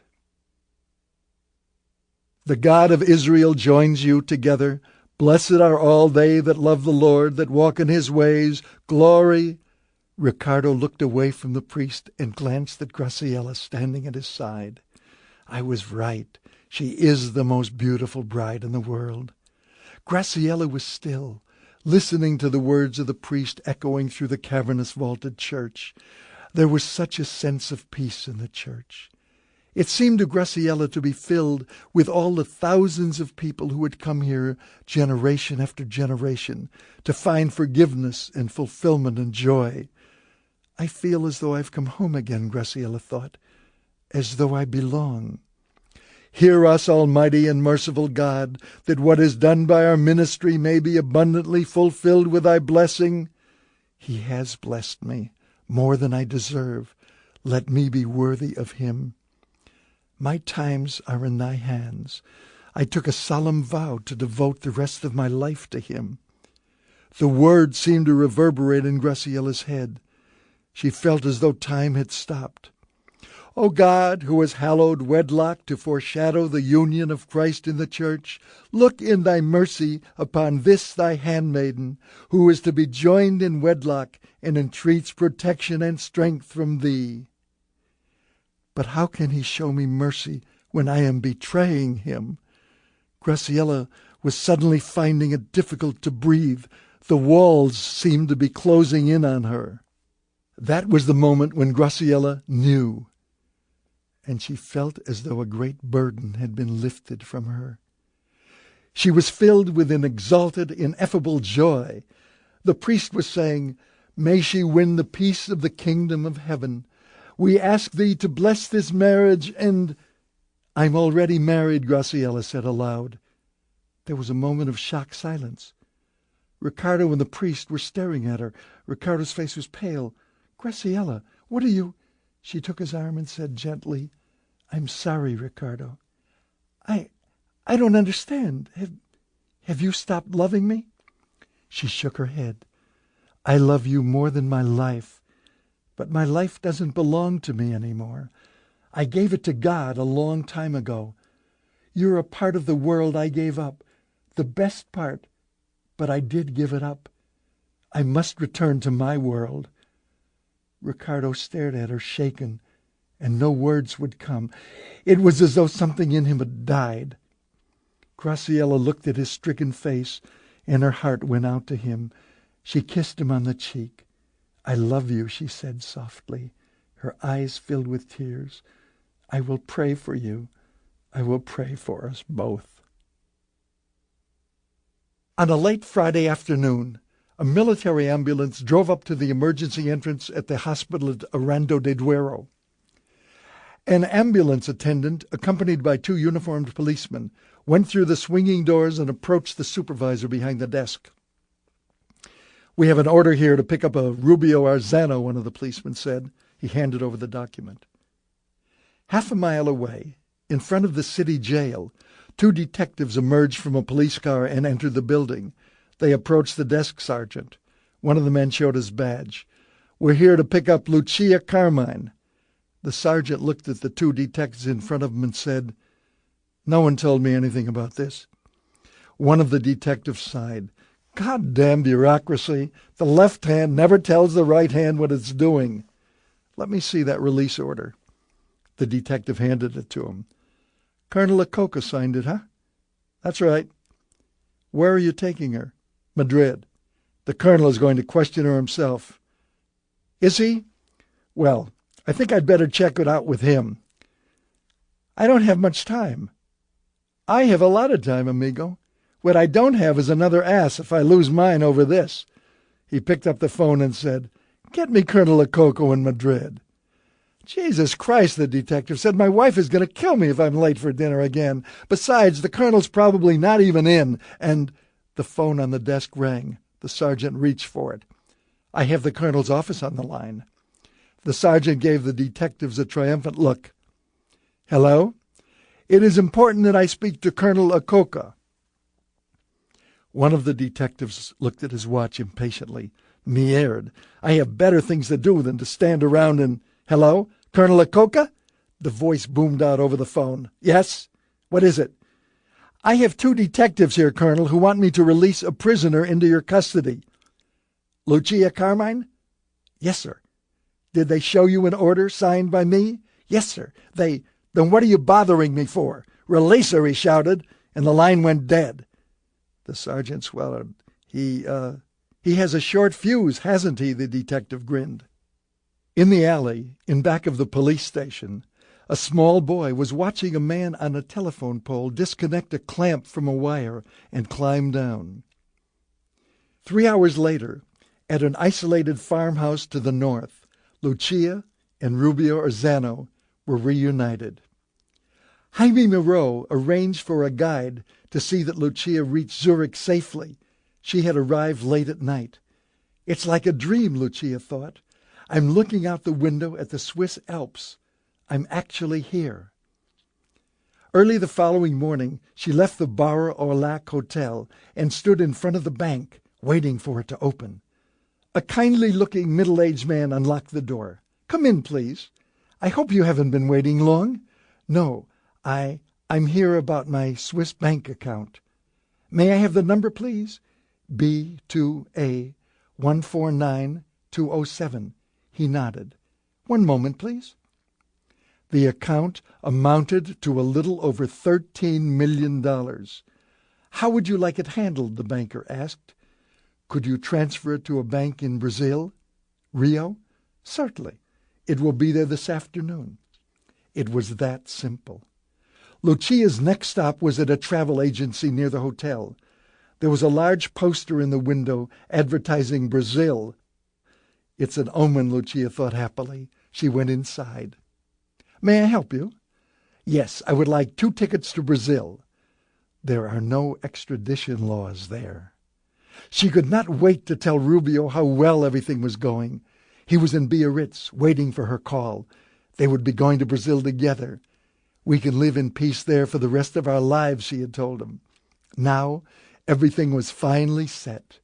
After all the adventure and the dangers, the arrest of her father and brothers, and her vengeance against Benito Patas and Judge Busqueta, the police looking for her and her escape to the convent, and Rubio Arzano, most of all, dear Rubio. How many times had he risked his life for her? He had saved her from the soldiers in the woods, from the raging waters at the waterfall, from the men in the bar at Aranda de Duero. The very thought of Rubio warmed Lucia. She returned to her hotel room and picked up the telephone, waiting for the operator to answer. There will be something for him to do in Rio. What? What can he do? He'll probably want to buy a farm somewhere out in the country. But then, what would I do? An operator's voice said, "Number, please." Lucia sat there, staring out the window at the snow-covered Alps. We have two different lives, Rubio and I. We live in different worlds. I'm the daughter of Angelo Carmine. "Number, please." He's a farmer. That's what he loves. How can I take him away from that? I can't do that to him. Lucia put the phone back in its cradle. The story appeared on the front page of the New York Times, and it leaped out at Megan. There was a photograph of Jaime Moreau. Below it, the communique read, "Jaime Moreau, leader of the ETA, the radical Basque separatist movement in Spain, was wounded and captured by the police during a bank holdup yesterday afternoon in Seville. The authorities have been conducting a search for Moreau since—" It was like a distant dream, photographed through a gauze curtain, hazy and unreal. This fight will be over soon. We'll get what we want because the people are behind us. I would like you to wait for me. Megan had an appointment with Prime Minister Leopoldo Martinez 24 hours after she arrived in Madrid. He invited her to Monclo Palace for lunch. "Thank you for seeing me so promptly," Megan said. He raised a hand in deprecation. "When the head of an organization as important as Scott Industries flies to my country to see me, I can only be honored. Please tell me how I can assist you." "I really came here to assist you. It occurred to me that while we have a few factories in Spain, we're not using nearly enough of the potential your country has to offer. Scott Industries is about to open a huge new electronics plant. And you have not decided in which country to open this plant? I'm personally in favor of Spain, but quite frankly, Your Excellency, some of my executives are not too happy with your civil rights record. They feel that those who object to some of the policies of the state are treated too harshly." "Do you have anyone in particular in mind?" "Well, as a matter of fact, I do. Jaime Moreau." The Prime Minister sat there staring at her. "This is something that cannot be negotiated, Miss Scott. Spain's honor is not for sale. You cannot buy us or threaten us." At 5 o'clock on the morning scheduled for the execution of Jaime Moreau, crowds began to gather outside the central prison. Warden de la Fuente had taken extra precautions to be sure that security would be tight at the instructions of the Prime Minister. And to avoid having Jaime's grave be made into a shrine, he had contacted Jaime's aunt in France and arranged for the body to be taken to her farm after the execution. At 11 a.m., Megan Scott appeared at the prison. She looked drawn and pale. She was received by Warden de la Fuente and the prison board. "I would like to see Jaime Moreau." The warden sighed. "I'm afraid that is not possible. But we are all aware of who you are. But the next one to see Jaime Moreau will be his God, if he has one." Megan stared at him, her face filled with despair. Could I just look at him for a moment?" "I'm sorry," Warden de la Fuente said. "No." "May God have mercy on all of you," Megan said. They watched, silent, as she fled from the room. The warden entered Jaime's cell. "It's time." Jaime rose from his cot. He was handcuffed and shackled. "I was hoping you'd be late." There was an air of dignity about him that Warden de la Fuente could not help but admire. At another time, under other circumstances, we might have been friends. "The garrote?" Jaime asked. The warden nodded. Excruciatingly painful, inhuman.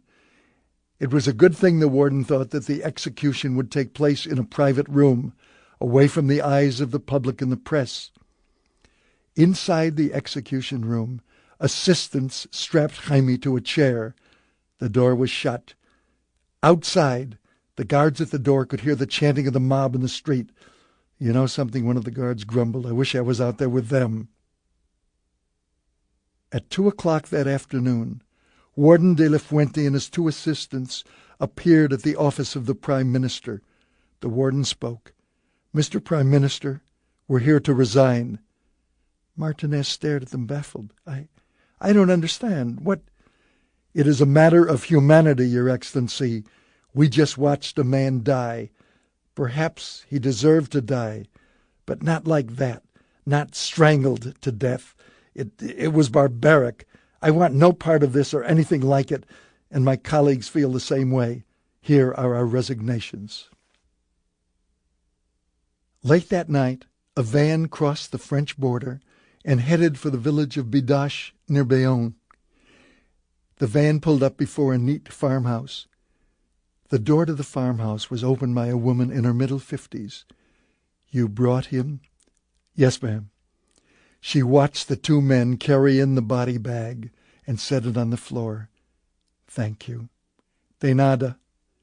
She stood there watching as they drove away. Another woman walked in from the other room and ran toward the body bag. She hastily unzipped it. Jaime Moreau was lying there, smiling up at them. That garrote could be a real pain in the neck. "White wine or red?" Megan asked. At that moment, at Barajas Airport in Madrid, the warden and his 2 assistants were boarding a plane out of Spain. Each of them was $5 million richer. Epilogue. In 1978, Madrid tried to buy peace by offering the Basques limited autonomy, allowing them to have their own flag, their own language, and a Basque police department. The ETA replied by assassinating Constantin Ortiz Gil, Madrid's military governor, and later Luis Carrero Blanco, the man chosen by Franco to be his successor. In October of 1987, the American consulate in Barcelona was wiped out by an explosion. In the spring of 1988, ETA bombed a civil guard post with 8 grenades. They assassinated a civil guard officer driving home with his wife and child, and murdered an 81-year-old retired general as he was leaving church.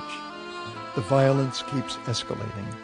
In the past 3 years, ETA terrorists have killed more than 600 victims, and the retaliation by the police has been ruthless. 10 years ago, ETA had the sympathy of the 2.5 million Basque people, but continued terrorism has eroded their support. In Bilbao recently, the very heart of the Basque homeland, 100,000 people took to the streets to demonstrate against ETA. The Spanish people feel it is time for peace, time to heal the wounds. As for the Cistercian convents of the strict observance, there are in existence today 54 convents worldwide, 7 of them in Spain. Their timeless ritual of eternal silence and seclusion remains unchanged.